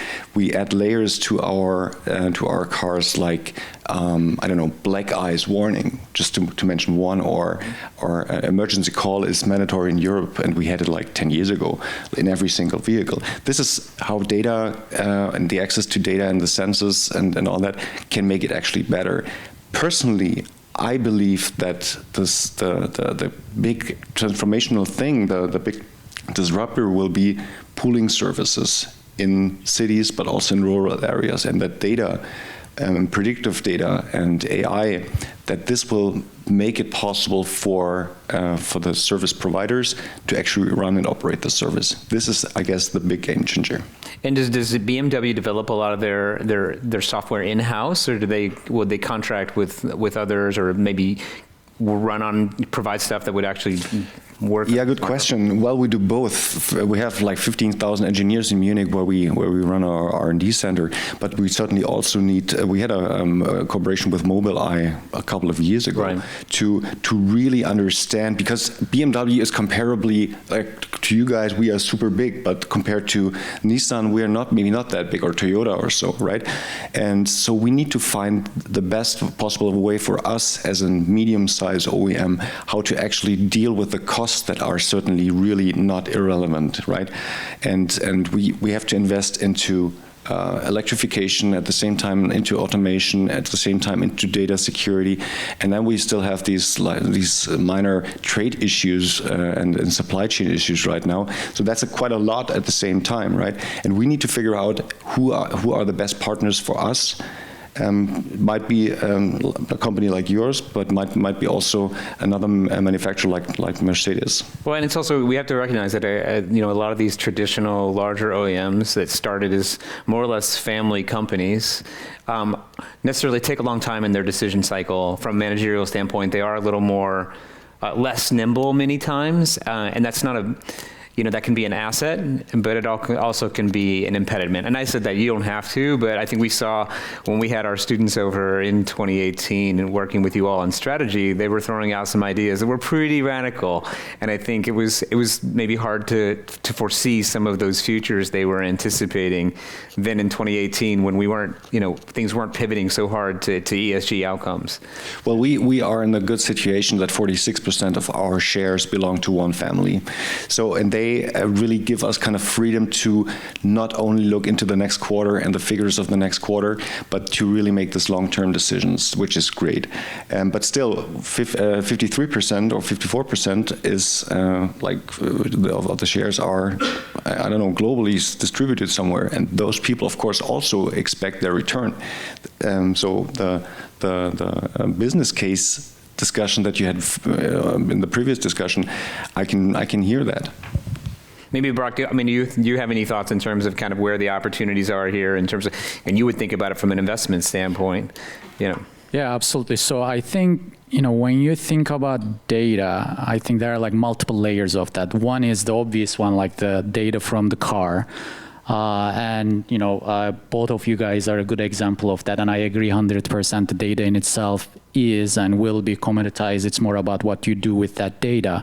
But when you think about the data around vehicles, it's not just the data from a vehicle or about that driver. For example, like as I do a lot of like logistics investments, so last mile delivery, for example, like we are going in a world where like there are so many different last mile delivery companies, and then autonomous vehicles are adding to that. Nuros of the world, Starships of the world. Orchestration of that is a big problem, and that's a data issue as well. And then same thing, like we have one company called Blue Dot that is enabling or providing location data. And in today's world, again, like when you are arriving a restaurant, when you are going to a takeout restaurant, there's so much you can do with that data from making logistics supply chain more efficient. So that is the second use case. And then the third one is more about at the infrastructure level. So for example, we have another company in our portfolio called Hayden AI. They have these smart cameras on city buses.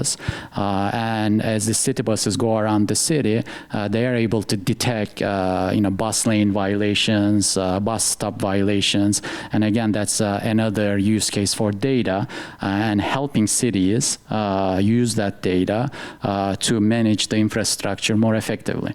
So it's not, when you think about data, the opportunities are not just about the vehicle or the passengers or the drivers. I think there are two other different levels on top of that. Yeah, and I think there's a lot. I mean, there's a lot of companies even entering to the data labeling space or the data processing space to actually accelerate automated solutions. And I think that's, I'm not sure, Suhas, if you have like companies that are actually using your platform that are doing some of that work. Is that something that you have companies that'll be working on perhaps more advanced driving solutions that are using your platform? So I think there's probably about 20 or 30 different kind of categories of applications being built on our platform today. If I had to highlight a couple of them, for instance, in the auto insurance space, a lot of insurance companies, or almost all of them, depend on antiquated mechanisms like the credit score, or while they can't use discriminatory factors like your age or gender, they do things like use your zip code, but that still has demographic representation if you pick a zip code. That's just the reality. So things like the credit score are discriminatory, and insurance rates are much higher for certain demographics than others. But once now consumers have access to their own vehicles data, and they're able to get priced if they choose to do so based on how many miles they drive, that is a lot more equitable, because it's no longer based on irrelevant factors like the zip code you happen to live in, but rather based on how much you drive, or if you choose to report it, how you drive your vehicle. When it comes to something like getting your car repaired or maintained, it turns out certain demographics get taken advantage of heavily by dealerships because there's no other option or choice. But if you have access to your own vehicle data, and you can share it with multiple repair mechanic shops, independent or authorized dealers, you have visibility and transparency into how your car is performing, and you can likely receive a better quote. And that's happening today on our platform as well. Consumers are able to get vehicle history reports for the very first time that's actually based on how their car is performing because of platforms like SmartCar. We also talked, both previous panelists and you both mentioned the grid and how the grid might not be ready for EVs. There's probably a few 100,000 drivers today that are doing things like smart charging their car through our platform today. As it turns out, yes, there is not always availability of energy in the grid, but there is a high, there's a what do you call it? A lack of, there's a surplus available during off-peak hours, and during peak hours, there isn't enough availability. So about 30, 40 different venture-funded companies have emerged across Europe and North America that take advantage of our platform to shift charging away from the 4 to 9 p.m. windows when energy is really in high demand, and resume charging between midnight and, let's say, 6 a.m. when energy is actually not only more affordable, but it's also the energy makeup is often much cleaner as well. So these types of things are enabling consumers for the first time to actually have have visibility and control of their own vehicle, and also give them benefits or advantages. And finally, I'll maybe touch on one more topic, since I know you're from the government side as well, but states like Utah, Virginia, Oregon, and California are now shifting away from the fuel gasoline tax.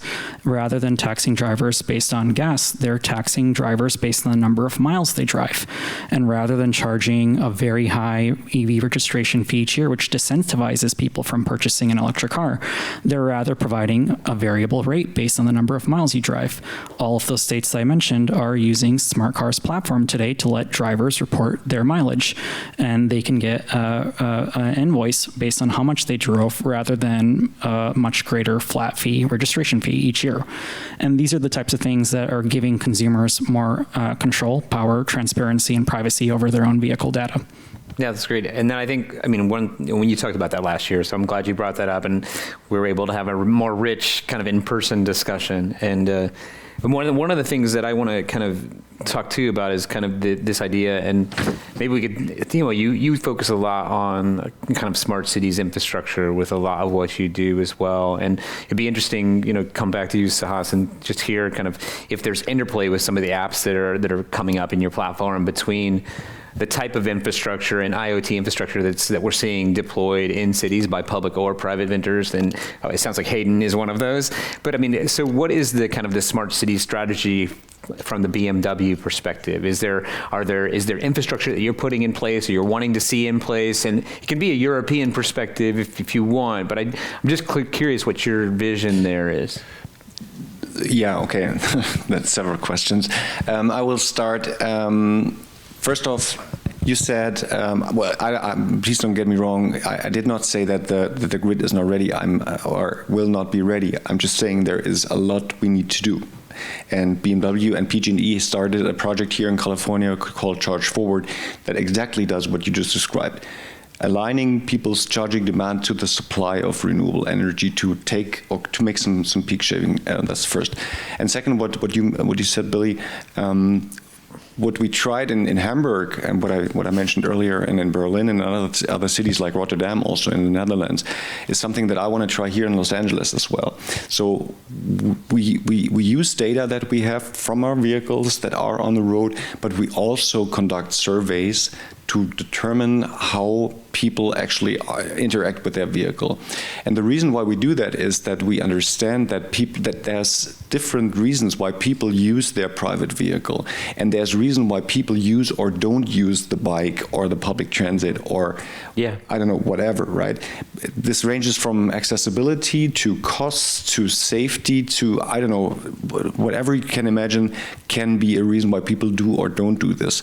And we have really we have a methodology developed together with a German university, and together with UC Davis, we will be conducting this in fall this year. We'll go to Los Angeles County, and to really find out how car dependent are people right now.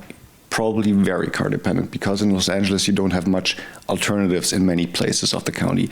But the question is the car dependency something that people actually appreciate? Like, being in my car every day is really great? Or is it rather for many people that they say, well, there's just no other way to get around. I don't like sitting in the traffic jam every day for 2 hours. That's not what I want. And then we can use these findings, the data from our vehicles, including charging and all that, to develop, together with the city, new approaches, like what we did in Hamburg, what we did in Berlin, and where we were able to implement service that actually people really appreciated, and where we're not, we or the city or somebody else said, this is what you in this neighborhood what you need, because people know way better what they need and what they want than we do, and this is actually our approach. So when you develop, it sounds like, when you develop that predictive model of travel behavior, so you can, and I'm assuming you can anticipate propensity to travel to a certain degree, or propensity for roadway collisions or any number of things, which that is happening in Europe to a certain degree. But do you retain ownership of that predictive model, or is that co-owned between you and the public agency? Well, right now we pay for that, so it's our the property is your ours. IP, yeah. Yeah, but it's the value is much bigger if we share it. It's useless if we use it only for our own purpose. But we would, of course, we want to share it. So if anybody has some proposals, I'd be happy to hear and discuss it for LA next year. We are looking for partners to exactly use this data that we are just about to generate. Yeah, I mean, we did have a question from the audience that just kind of like, if I'm a developer and I want to develop on one of your platforms, or maybe a Hayden platform, or kind of our smart car, or use this data, can I develop my own AI predictive models based on your data? And it sounds like maybe slices of data could be available to researchers or things like that. Am I saying that right? Am I overstating, or? Well, there's two data that I'm talking about. One is the vehicle data, and we have to be really strict about that data. And it's not only that we don't want to share it, but there's some privacy concerns coming with this as well. So our customers really expect us, not only us, but anybody who actually deals with data, to really be careful with what we do. And there's the vehicle safety aspect as well. So just giving any third-party access to the vehicle to provide some services means also that the vehicle remains unprotected, and anybody who has the skills can actually take over the vehicle, which is certainly not what anybody wants. So this is a data that we really are cautious what we do with that, but we also share this data with cities to make, I don't know who mentioned this, pothole detection, for example, is something that our vehicles can do. So the camera can do it, but also the bumpers can detect that there's a pothole. And we can detect those data to the city and say, well, on this main street, on this location, there is a pothole. You need to fix that. That is certainly something we do. Brock, you were going to weigh in there? Well, I was going to give another example. So we have another company in our portfolio called Gridwise, and it's a cross gig economy platform analytics software.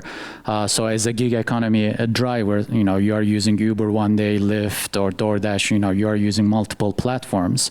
And oftentimes, you don't know how to manage it most effectively. So they're providing that analytics to the drivers.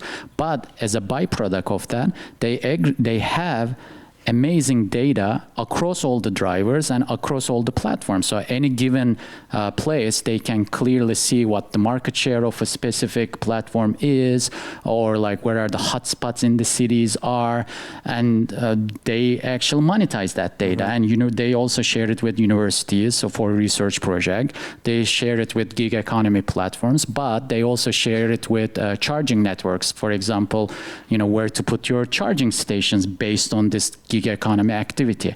So there, that's a kind of like a win-win-win scenario where the drivers, the gig economy workers benefit from that analytics product. It's a commercial agreement between the platform and them. And then they aggregate that data and they make that available to third parties that they can use that for their own decision making.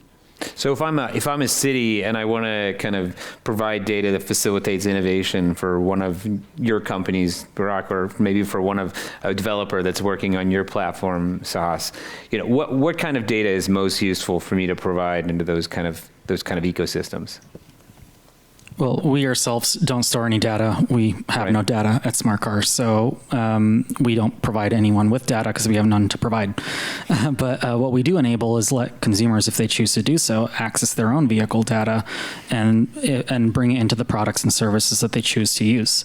So that's a fundamental difference. So if, again, you want to share your odometer reading with your insurance company, or your charging status with your utility, or anything of that nature, we facilitate letting a consumer make that choice and decision, but we ourselves don't have any data sets, whether it's identifiable. We don't have any data sets, whether it's anonymized or aggregate. We don't have any form of data sets in any form to share with any entity. So it would require explicit consent from every single individual vehicle owner to allow them to access their own information and do what they want with it. Well, let's go there.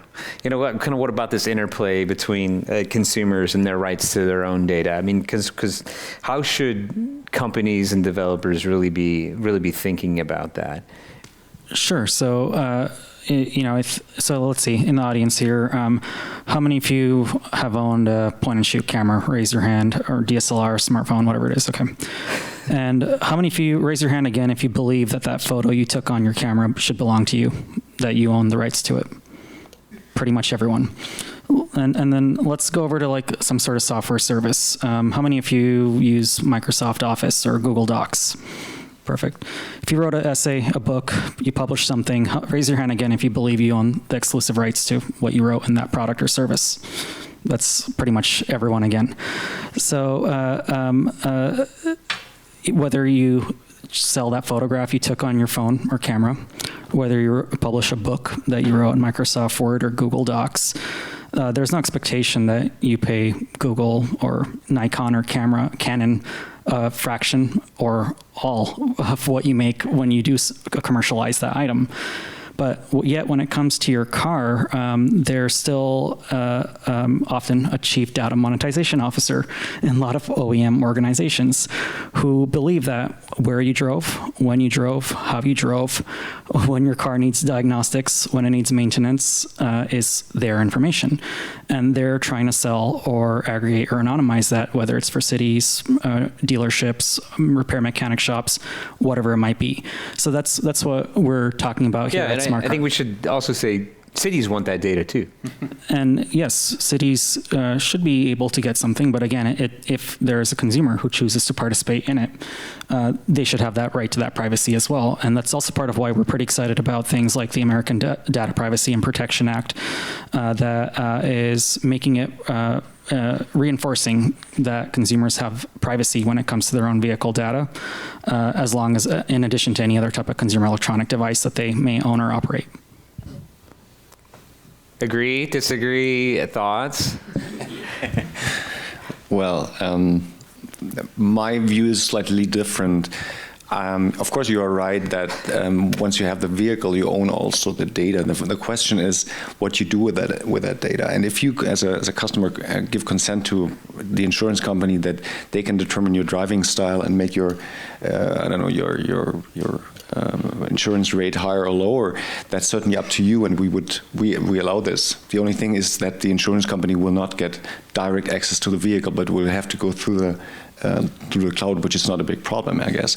But then there's a lot of data which, I mean, if the sensors determine that your car needs a service, right, then this data is something that you can use and go to the next third party and say, well, please do me this service, or I want to book the service. And if you give consent, then that's also not a problem. But who else would use this data then? Well, so maybe we say that, for example, in most of Europe, their traction control data is required to be shared with roadway agencies for safety reasons. Yeah.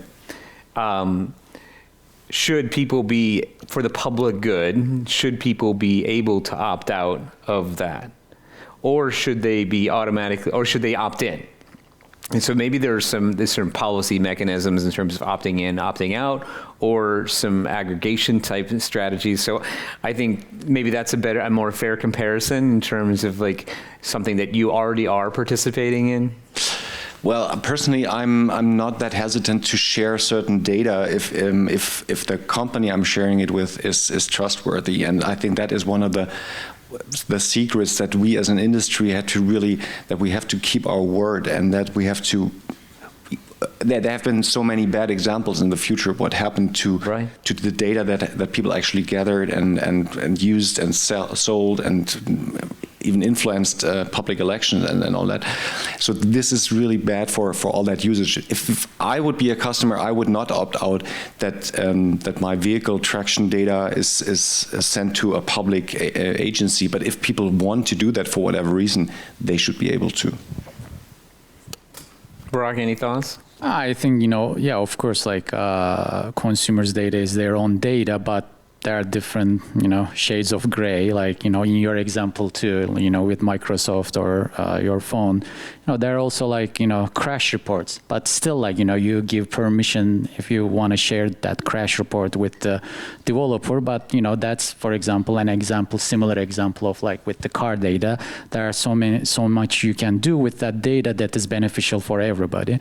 And then for the other data from a regulation point of view, I think, there are certain things that, it's easier to get it from the car, but it's also externally observable data. You can externally observe certain, like speeding, for example. Like you can, if you had radars everywhere, you could potentially observe that without tapping into the car. So tapping into the car is just a shortcut to get that data. So that's another like, shade of gray there. Like, oh yeah, I could have gotten that data. It just makes it easier. Can I get that data through the car? So what about kind of the notion of road use charges for EVs? And Suhas, can you comment a little more on kind of how that might play out for fleets and kind of how you see, maybe the Smart Car platform actually working on a fleet level in terms of pricing? Because we talked a little bit about, as we're looking towards automation, I think we're seeing more automated fleets. Is there a platform-based approach to that? So I think we're seeing pretty much every DOT at the state level, as well as the federal DOT, figuring out what their decisions are around taxation of electric vehicles, hybrids, or even just the evolution of the tax for gas cars as well. So I think that's been super interesting to see because, one, a lot of them are actually quite progressive in not wanting to actually have access to private information. They don't want to be storing or handling people's PII, which has actually been very surprising for us to see. When we walked into this, we were worried that they would want to be like tracking every single driver's geolocation by the second or something of that nature. And the reality is I wouldn't want that personally, nor does anyone I have ever spoken with. So, but the second thing is I think a lot of them are finding creative ways to operate these programs. As an example, let's take the state of Utah or Virginia. At first glance, someone may think, hey, if I need to be opting into these programs, what is the government or some state collecting about me? As it turns out, the only thing that they end up collecting at the end of the year is an integer, a single integer, the differential between the first day of the year and the last day of the year, which is the difference in your odometer reading from the start of the year to the end of the year. So when constituents in the states or people who live there were surveyed about this, are you comfortable with something like that being shared? And they say, yeah, I'm fine with that. That's pretty minimal.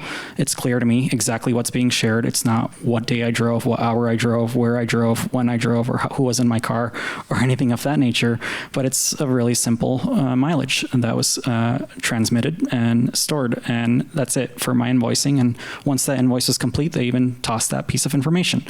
So if it's done correctly, it's incredibly exciting. And when it comes to fleets, I think a lot of the states are looking at a rate that varies based on things like weight class.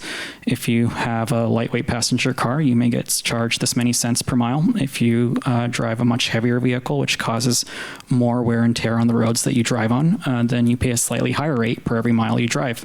And it still comes out with the exact same solution where they end up storing not much more than that differential of the first day of the month or first day of the year to the last day of the year. So it can maintain privacy, it can use very minimal data, and it can be a pretty simple mechanism to explain to folks of how it works. And again, the more funding that we put into our infrastructure means tires that last longer, less microplastics that end up in our water supply, better MPG for your vehicle, less potholes means less broken axles, less maintenance on your vehicle, less broken windshields from things hitting it, and most drivers from the research that I've seen end up actually saving money if the right funding goes into the infrastructure that we drive on. So okay, I want to ask you one more thing about this. So if I'm a rider in a fleet vehicle, I'm a rider, so I'm a consumer, for example, to Uber and Lyft. Do I have a right to turn off my data sharing with a third party? So, sorry. Should I have a right? Say that one more time. If I'm a customer in a fleet vehicle, for example, a rideshare vehicle, should I have a right to turn off access to my ride data? So that would probably be governed by the terms of service between you and the service that you're using, But the topic that I think is pretty interesting to me, and I'd love to also hear your perspective on this, is right now there's actually a BMW driver in the state of California who's filed a class action lawsuit. And part of why is by turning on your car, you agree to the terms of service that states that your data is being shared by simply turning on your infotainment system. So there's no way to opt out of that. By simply turning on and starting to drive your car, you're opting into that data collection. So things of this nature are really interesting to us because, you should have an option to not have to have your data shared with third parties. And I'm kind of curious to see how OEMs evolve in their thinking around this because, again, on smartphones and all these other products, some of them have headed in the wrong directions with all sorts of consumer electronics. But now we're seeing a reel back, right? And phones like your iPhone, even Android, a lot of them are heading in the direction of a lot of privacy controls that are emerging. So consumers ensure that their location, their photographs, their contact list, their text messages, things like this are actually protected. And you consumers have control over the permissions that they can permit, a third-party app to actually access information off their device. And we're hoping to see that model get more adopted within the automotive sector as well. Timo, you want to respond and maybe? Yeah, I mean, I heard this comparison between car and smartphone like many times. A car and a smartphone are two different things. That's why I think you should treat them differently, at least to a certain extent. I don't know the case you were referring to here in California. I will look it up later. But in general, again, the car manufacturer always is responsible for the safety of the vehicle, always, period. And this is where the discussion ends on in my world, because people, we have to make sure that the car is under every situation is really performing as it's supposed to be, as it's supposed to. And if we open up too much, then this is really under pressure. Yeah. So, Barak, I want to give you the last word here because I feel like we've talked a lot about the data, but you see a lot of stuff from an innovation standpoint. So your landscape as an investor is really wide. And when we think about infrastructure investment going into the future, whether or not it's EV charge stations, whether or not it's smart city infrastructure, certain types of signals and process hardware or software, where do you see the opportunity for kind of pushing the envelope? Where is the innovation space that you're looking in terms of the future of your funds? Yeah, so I when you think about innovation and where the world is going and the opportunity from a venture capital point of view, they can be different things because, there are certain things where we are adding more charging stations. We need solutions to better optimize our fleets, better pick locations for those, this, that. The world isn't going in one direction, but that doesn't mean that there is necessarily a venture investment opportunity there. There can be a lot of companies making money in those domains as well.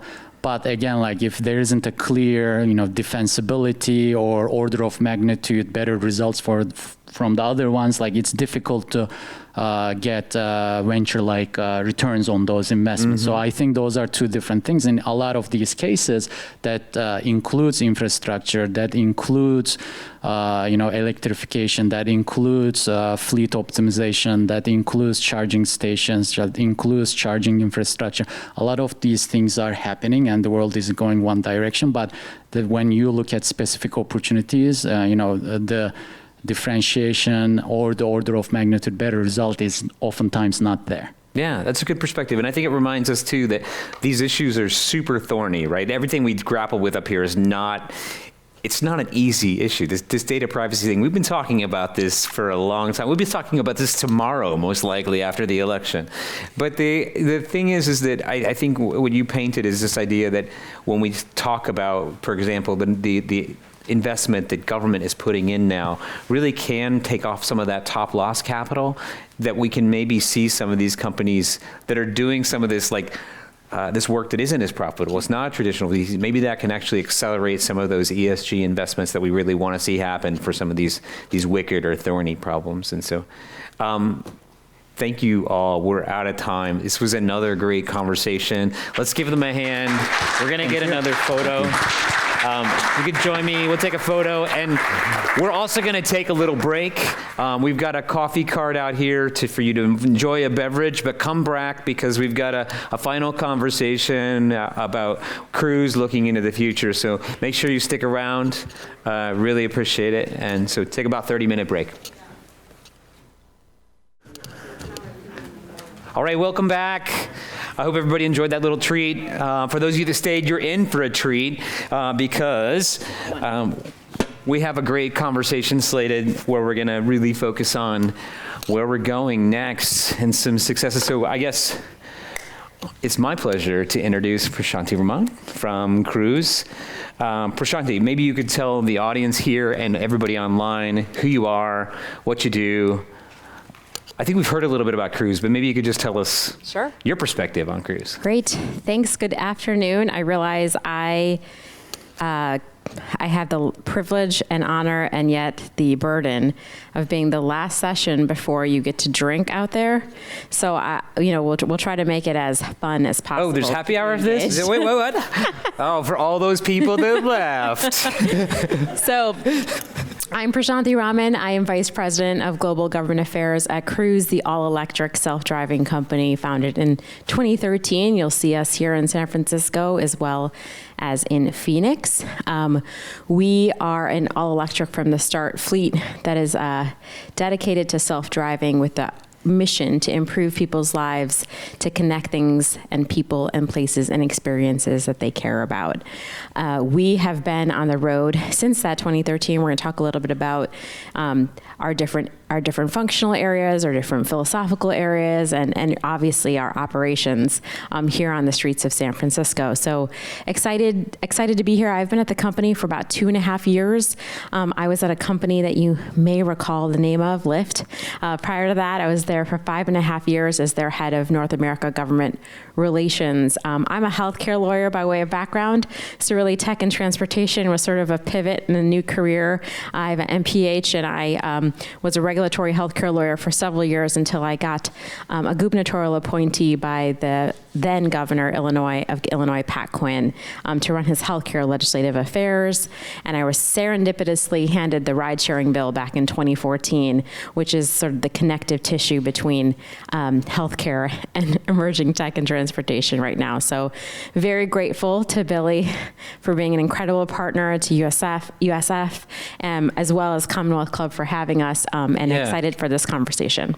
Well, it's funny too, and I think we forget maybe sometimes when we're in this room, we spend all day talking about infrastructure and data, and part of why we're here too is related to health outcomes, right? Right. I mean, and I know Kyle is really, your CEO is very interested in this topic as a fellow runner, right? Fellow runner.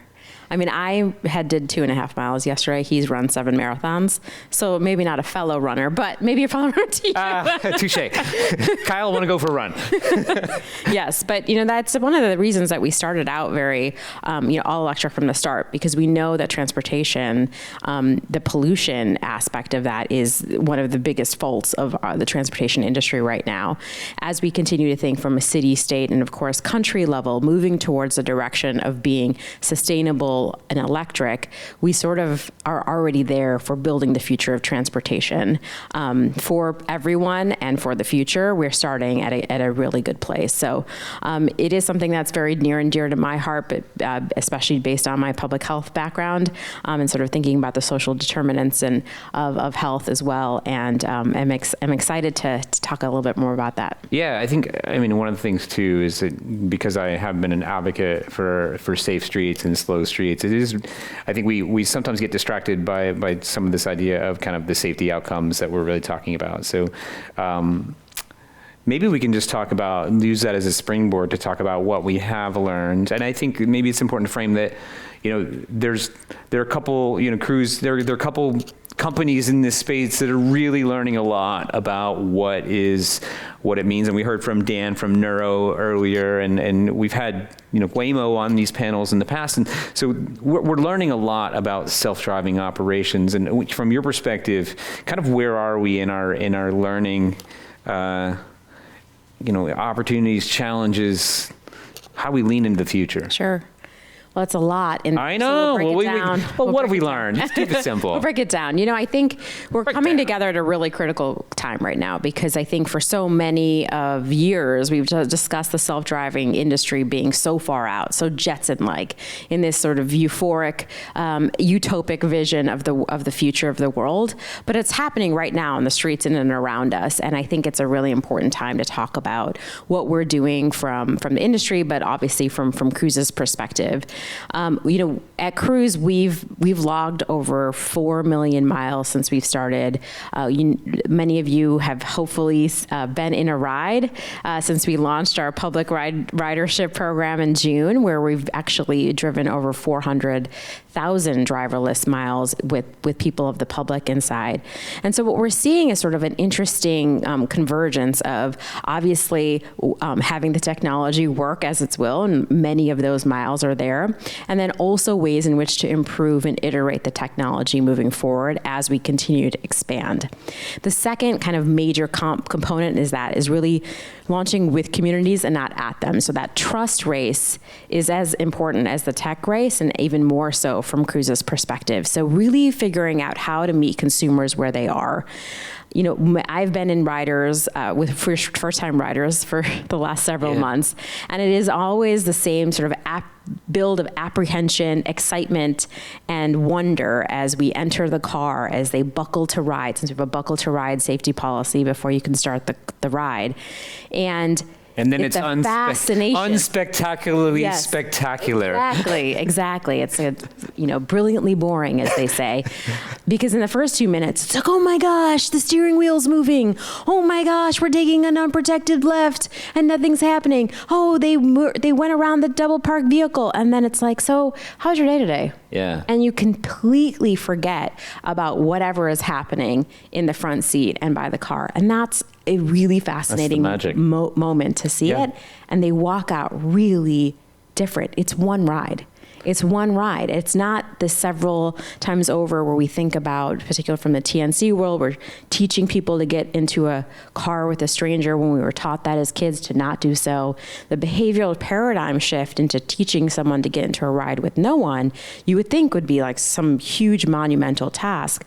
But it is really taking one ride for people to understand the brilliance and the magic, and really starting to open up their eyes to what the benefits of this can offer. Right. So, and we heard earlier, like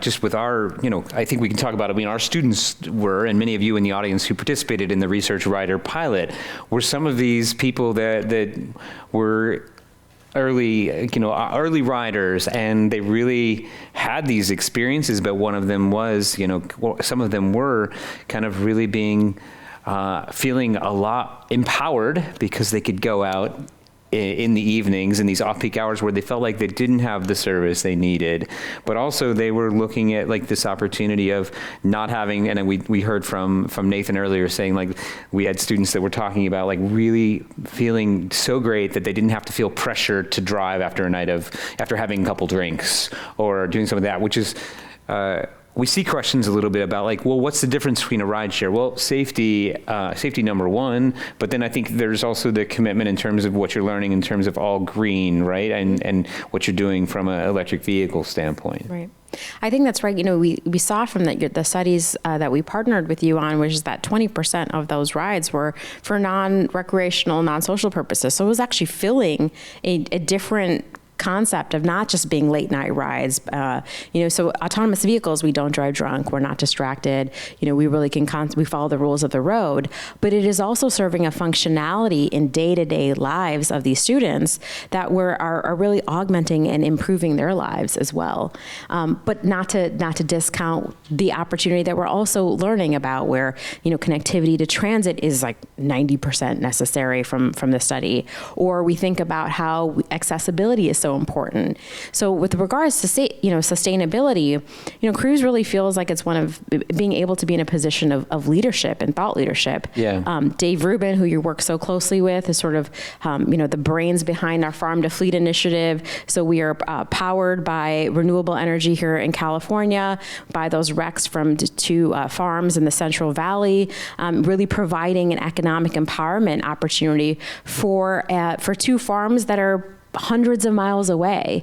And it's something that's always kind of talked about when we think about technology and sort of bridging that urban and rural divide. And we are able to sort of critically, creatively think of solutions moving forward. So we're in a really fortunate and pretty cool spot. Well, I think it draws a line too to something that Martin brought up earlier about like that we will get to a point with EV fleets and with EVs in general where we have to think about capacity, and the Cruise perspective has been, can we actually be part of the electric production side, which is when we think about kind of successes, I mean, that really is, kudos, Dave, wherever you are. I can't see you. He's right. But yeah, I mean, it's a really big win. But what about like this, I don't know if it's clickbait or what, but there's been some stuff in the news recently about, $5 billion in two companies and the car still stops in the road. Yeah. And I mean, so are we, I think we're there in terms of the tech, but what do these pain points mean, and how do we learn from them going forward? I think maybe you could describe some of the issues that you've faced out there in the roadways doing this experimentation. Mm-hmm. Well, we can't really talk about the future until we take a step back and contextualize where we have been. So we think about the 40,000 traffic fatalities a year that are only continuing to rise, the highest that they've been in the last 16 years. We think about the transportation pollution and the carbon monoxide, CO2 emissions that we've been facing for decades. And then also, of course, the inaccessibility for many groups that have been plaguing the transportation industry. So really, that is sort of the motivating factors of what Cruise is behind. Driving down the fatalities, really improving the air in and around us, and providing an accessibility for particular communities that have not been afforded a transportation option. So with that, we use that as with safety being the North Star. And so from the technology that we build, to the vehicle, to the operations, to ensuring that the passengers inside the vehicle are really being as safe as we possibly can. And I think that is something that is really important to talk about and to really vocalize. Because so often when we think about all those miles that I talked about, 4 million miles, over the 400,000 miles, the small pieces of the social media or the clickbait, I think as you said, are portions of time where that allow us to lean into what we can do better to iterate. And we're intentionally starting small, to be able to be more deliberate, to be more intentional, to understand the ways in which the technology can work. Because while we have driven all those miles, and while we have done hundreds and thousands of hours of simulation and plugging different ways of dynamic incidents that can occur into the vehicle, and the great thing about fleet management is if one car learns it, the entire fleet learns it. Yeah.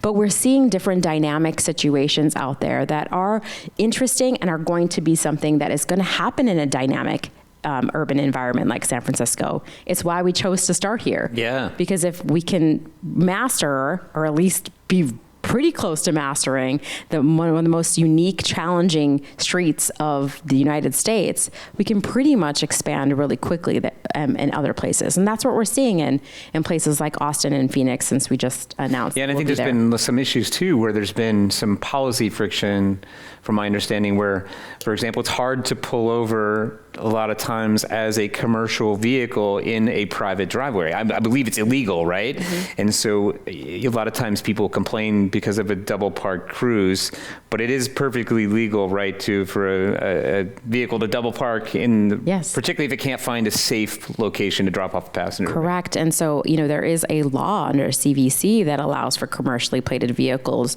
to double park for a reasonable period of time.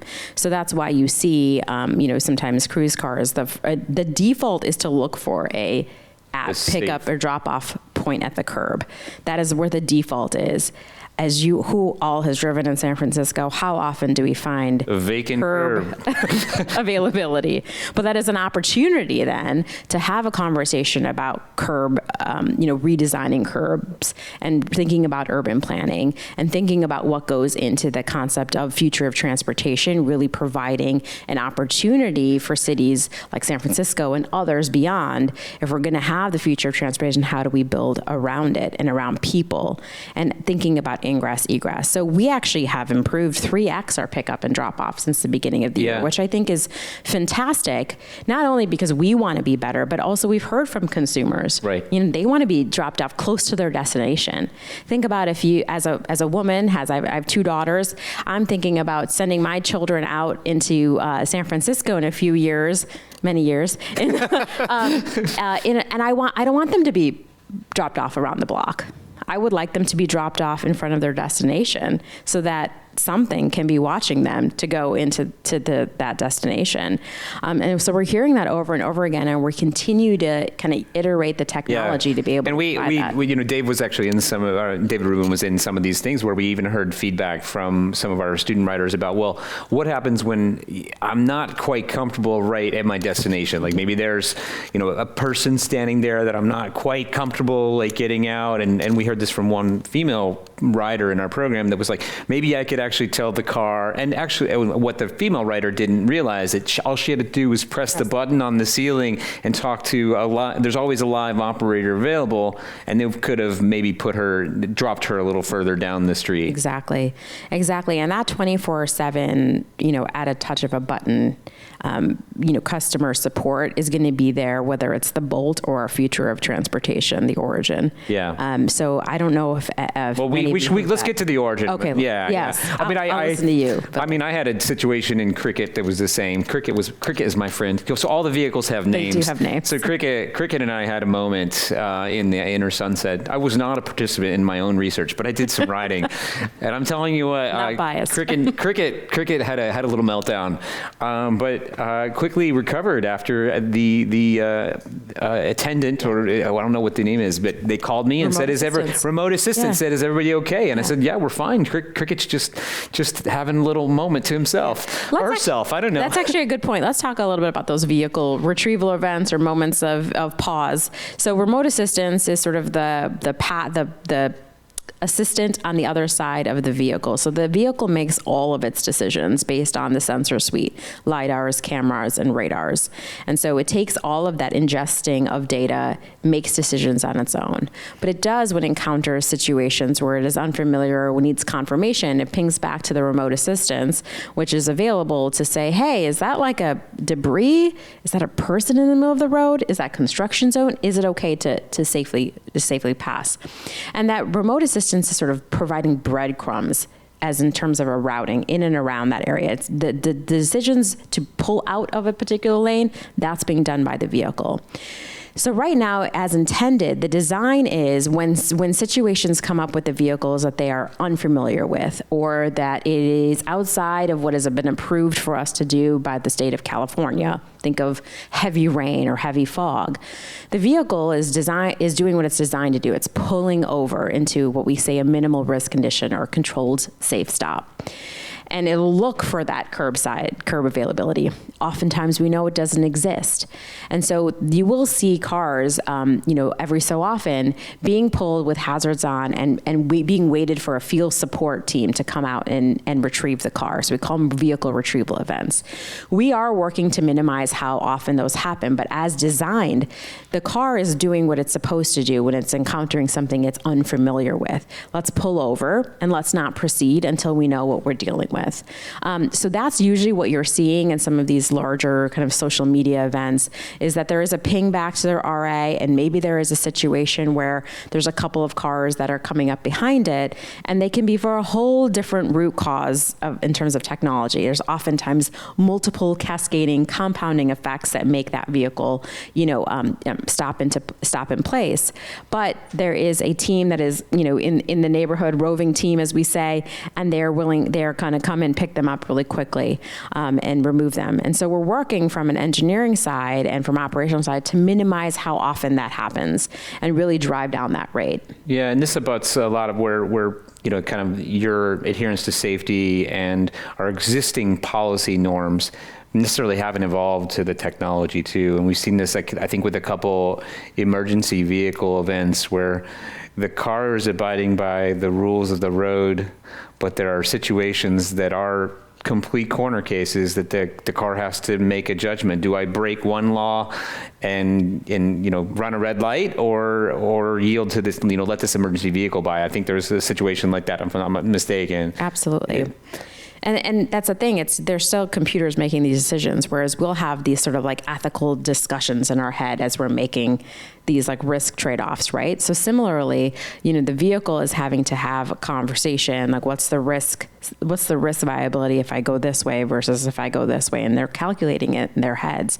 But one of the ways in which I think we can like help improve that is, of course, our continued testing and our continuous improvement that we're so committed to, but also, really working with the cities in and around us, talking to having collaborative dialogues of like pathways to different emergency sites, kind of pinging back our communication if there's a situation where we can do better, and can say, hey, we're having a little bit of an issue here. If there's a first responder that has to come this way, maybe they just go the street around it. Well, we spent a long time talking about data in the last panel, and I think what I'm hearing you say is that this emergency response data, if you could get more access to it, you could have advanced knowledge or advanced anticipation. I think it's always great to have like the data piece, but I don't want to discount the fact that these are dynamic situations too, right? So we're not always going to see the fire engine going down Gough Street,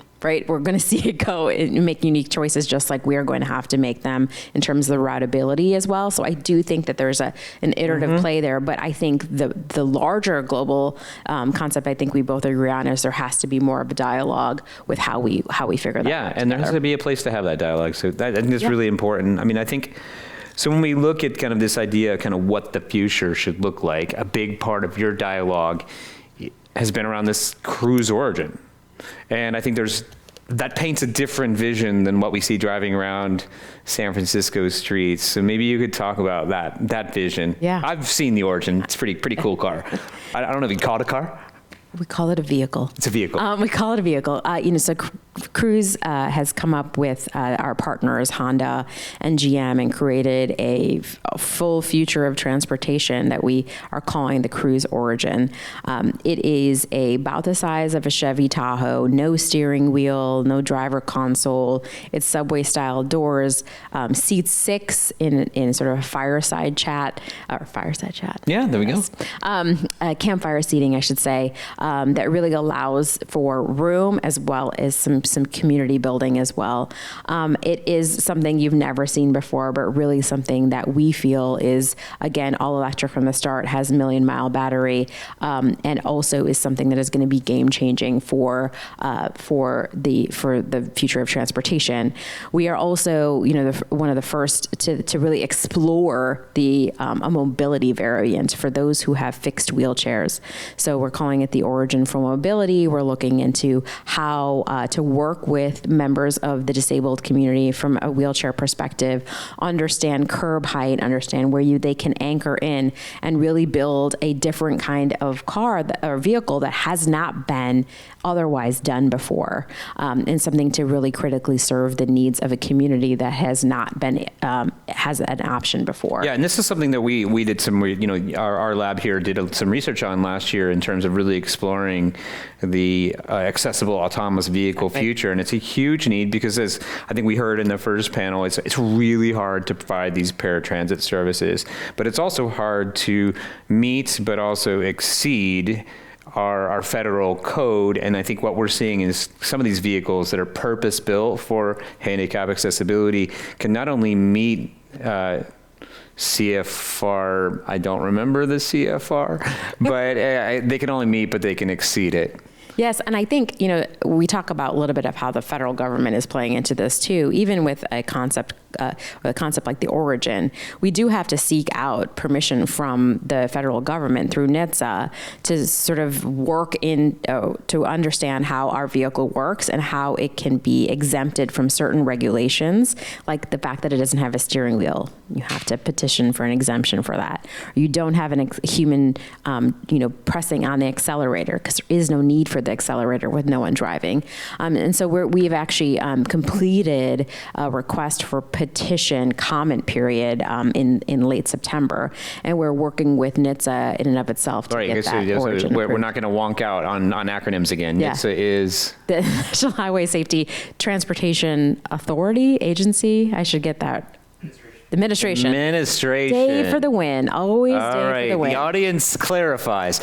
So NHTSA, you've sought this NHTSA approval, but I believe there's another, when we're talking about this kind of like, what are the barriers here? There's another barrier towards these innovative transit platforms, which I believe is capacity to scale, right? Under the exception, I believe there's a cap. That's right. Is that correct? That's right. So under this exemption cap, so once you receive the exemptions, you're only allowed to make 2,500 per year per manufacturer, and that is sunsets after 2 years. So if we wanted this ideal shared transit future to supplement our existing transit routes, there would still be this limitation that nationwide, we can only produce how many? 2,500 per year per manufacturer for only 2 years. Okay, so, but is that also exported as well? So no, that's not exported per se as well. We do have partnerships with Japan and Dubai that are really interested in looking at the Origin, so that wouldn't necessarily be applicable there.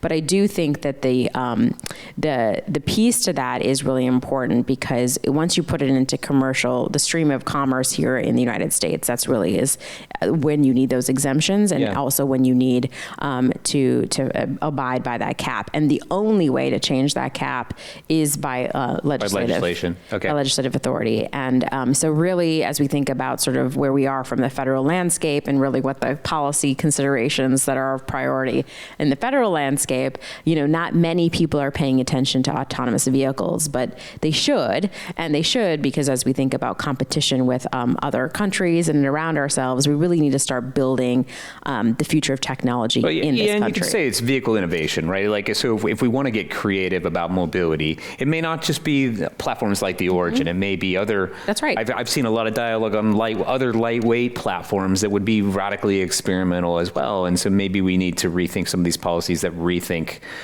the vehicles that OEMs are producing in general and what is approved. So. Right. So when we were thinking about this Cruise Origin and kind of this idealized future, like what is this optimal kind of outcome, and kind of what should that future look like from just in terms of operations in a city? And is there this idea that we can have, I think we'd heard from about this Treasure Island pilot that's happening with the San Francisco County Transportation Authority. Is there an opportunity where we have a public and a private sector operator that kind of share the load or share the burden or the benefit of our transit system? Mm-hmm. I do think that there is an opportunity, especially with fleet managed systems, to have more of that private-public partnership, because we're incentivized differently than sort of the ride-sharing models that we've come to be. We're not really the fleet isn't necessarily incentivized to drive a longer trip or to drive to a certain place, because it's not earning the money. Yeah, right? it's an own fleet, right? So that we actually can partner in a meaningful way with public agencies to really provide that connectivity to mass transit, to understand where the gaps are in the route, to provide different times of day. And so I do think it's really part of this larger ecosystem where autonomous vehicles can fit in a very much more collaborative way than from my history, like the more adversarial way that has come to be with the TNCs. And so I do think that there's an opportunity here when we think about what our like ideal look is in the global world, is being able to provide, all green, all accessible, vehicles to individuals to get them to and from other options, to other places, etc. That is sort of like the utopic vision, because then you're also driving down the potential fatalities and the injuries when you're putting putting autonomous vehicles into the road and not having a lot more of like that human-driven behavior. Yeah, and you're also getting to these. We intro in.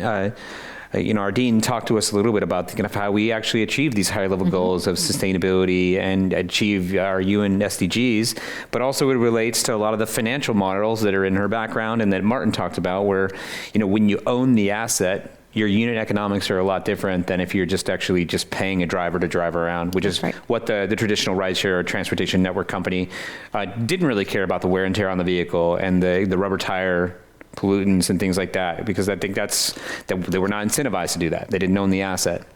So, so I think when we think about this optimized future, this, I think the question is like, so how do we get there? It's like, what do we need to do to see these scenarios happen? And we asked the first panel kind of what kinds of collaborations and partnerships do we need to see? What type of investment from both the public sector and the civic sector need to happen to really achieve these optimal, like urban, maybe suburban, maybe even rural outcomes? What do we need to do to get to utopia? Well, I just asked you like a fundamental, I know. Fundamentally complicated, and I hope we can dialogue about this. Yes. I think there's a few pieces to this, right? We can think about urban planning and we can think about infrastructure related pieces, because there's, as we move towards all electric, how do we continue to ensure that the grid can really maintain all of this charging? We think about providing more public charging, and then we have private charging. Then you think about the weird, complicated dynamics that are playing out here in the city of San Francisco, or in which you have ordinances that are sort of pushing out what that charging looks like into certain parts of San Francisco, putting more of a burden on other, substations that don't have the funding to be upgraded. You think about all of these different pieces. So really taking a holistic look at what infrastructure looks like, urban planning looks like, and thinking about how to move that forward. I think the second piece to that is never losing sight of how people need to be brought along with this. It is about education. It is about integration. It is about listening. And I think that is so fundamental into how people not only build trust with the technology, but also build trust with the company providing that technology. And it's market driven, right? It's market by market. So what works in San Francisco is not going to necessarily work in Austin, Texas, which is not going to necessarily work in Chicago, Illinois.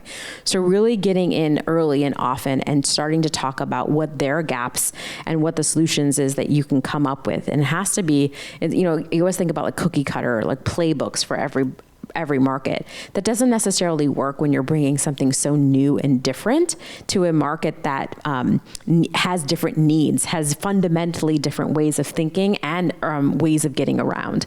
And so I think that is something that we need to bring people forward. We also need to meet them where they're at, and then start to build that future together. So I think those two things are going to need to be fundamentally there. And maybe we'll get at least halfway to utopia. I think we will get almost there. Yeah. So we're a little out of time, but do you have anything else that you would like to add? Just kind of final thoughts, or? I'm super passionate about this access, particularly to underserved communities, those who have been historically marginalized communities of color. That's why I've been in this space for so long. And so I think it's a really cool opportunity in a really reliable, affordable, and a safe way to get in and around. And the only thing I would say is that I hope you get to enjoy it once or twice or multiple times in the coming weeks ahead. I have another colleague here who sort of works on our ride hail business unit. I'm put him on the spot to ensure that you all somehow get a ride. His name's Andrew, right in the back. And I do think because when you have that moment where you sit there and you can experience what the future looks like, it is life-changing. And so I really hope you get a chance to do that. Otherwise, go to getcruise.com and you can sign up there. So, well, we do have a couple questions I think we have time for, if that's okay. Well, sure. So one of the questions that I think that we've hit on this a little bit with your ownership models, but so when we think about kind of what happened with rideshare and with kind of rideshare really doing two things: increasing the whole transportation pie, so providing a lot more access for what we defined earlier as this kind of latent demand, the demand that existed, it wasn't served, but also kind of really when transit was less efficient, wasn't reliable and convenient, it gobbled up those trips. And so if we think about the future of how the Origin might come out and how Cruise is kind of putting itself forward as a company. And maybe it's not just Cruise, maybe it's other companies, so we don't have to do that. But how do we actually make sure that we don't actually bankrupt transit, that we have a collaborative approach going forward? I think, not to high level the question a bit, but I do fundamentally think that the dialogue is important, because I think the importance is understanding where those gaps are. Yeah. And that's how we're able to fill it and start to build that partnership and trust model. And maybe there's something else that we can start to incentivize, because sometimes it's just getting to mass transit, right? Think about that first mile, last mile solution. So often that plagues the transportation industry. Is it some other way that we can do that? And so I think that dialogue is important. We've started to sort of uncover some issues, even in the OWN San Francisco agency conversations that we've started to talk. We started to kind of think about and at least start to surface. And once you start to surface those problems, we have really incredible brains at Cruise and otherwise in the industry that can think about things in a really different way and are powered by tech. And I think that one thing I'll add too is it's simple to say have the dialogue, but sometimes you need a safe space to have the crucial conversation. Right. And that's one of the things we've really tried to do with this conference is really to try to bring public and private sector individuals together to have those crucial conversations, because sometimes it's not easy to have a conversation where you're on somebody else's turf and you think they're going to behave just like all those rotten situations that were super thorny and wicked, and you think oh, they're just out to get me and to make a quick buck. And I do think that if you start with that, we start with that norm, it's really hard to get over that and to see an optimal or an optimized outcome. Right. So, I think that was a good place to end. And just take a breath, Prashanti. You've been on the spot for a while, but I think what I want to do is just kind of wrap us up with a couple thoughts, which is we've really had a nice arc today, and I think one of the things that really was great that you brought up was urban planning and land use. And our Dutchman in the room, Martin, actually hit the nail on the head when he said it is about land use and housing, and he brought up this idea of Amsterdam going car-free. And I think the thing that we see in a lot of U.S. cities that we've been unable to make the decision with, land use and housing that actually enables the transportation infrastructure we want to see. So I love that you mentioned that, and that it's cool that Cruise has staff that are thinking about this, and I know the city has staff that are thinking about this, but it really is, it's important for us as citizens and voters and to really emphasize this idea and to emphasize that our own choices and the way we kind of live our lives, but also who we elect that make these decisions about how we're going to use our urban spaces is really important. And it's also important just from an electrification standpoint. You talked a little bit about the grid, and we talked about that earlier. But we can't do a lot of these shared scenarios unless we make the land use choices first, and the decision to put housing in the right place, and the decision to pay for that kind of optimization or that type of transit optimization. And then, the last thing I'll say is exactly what we talked about, which is you have to be open to the experimentation as a city.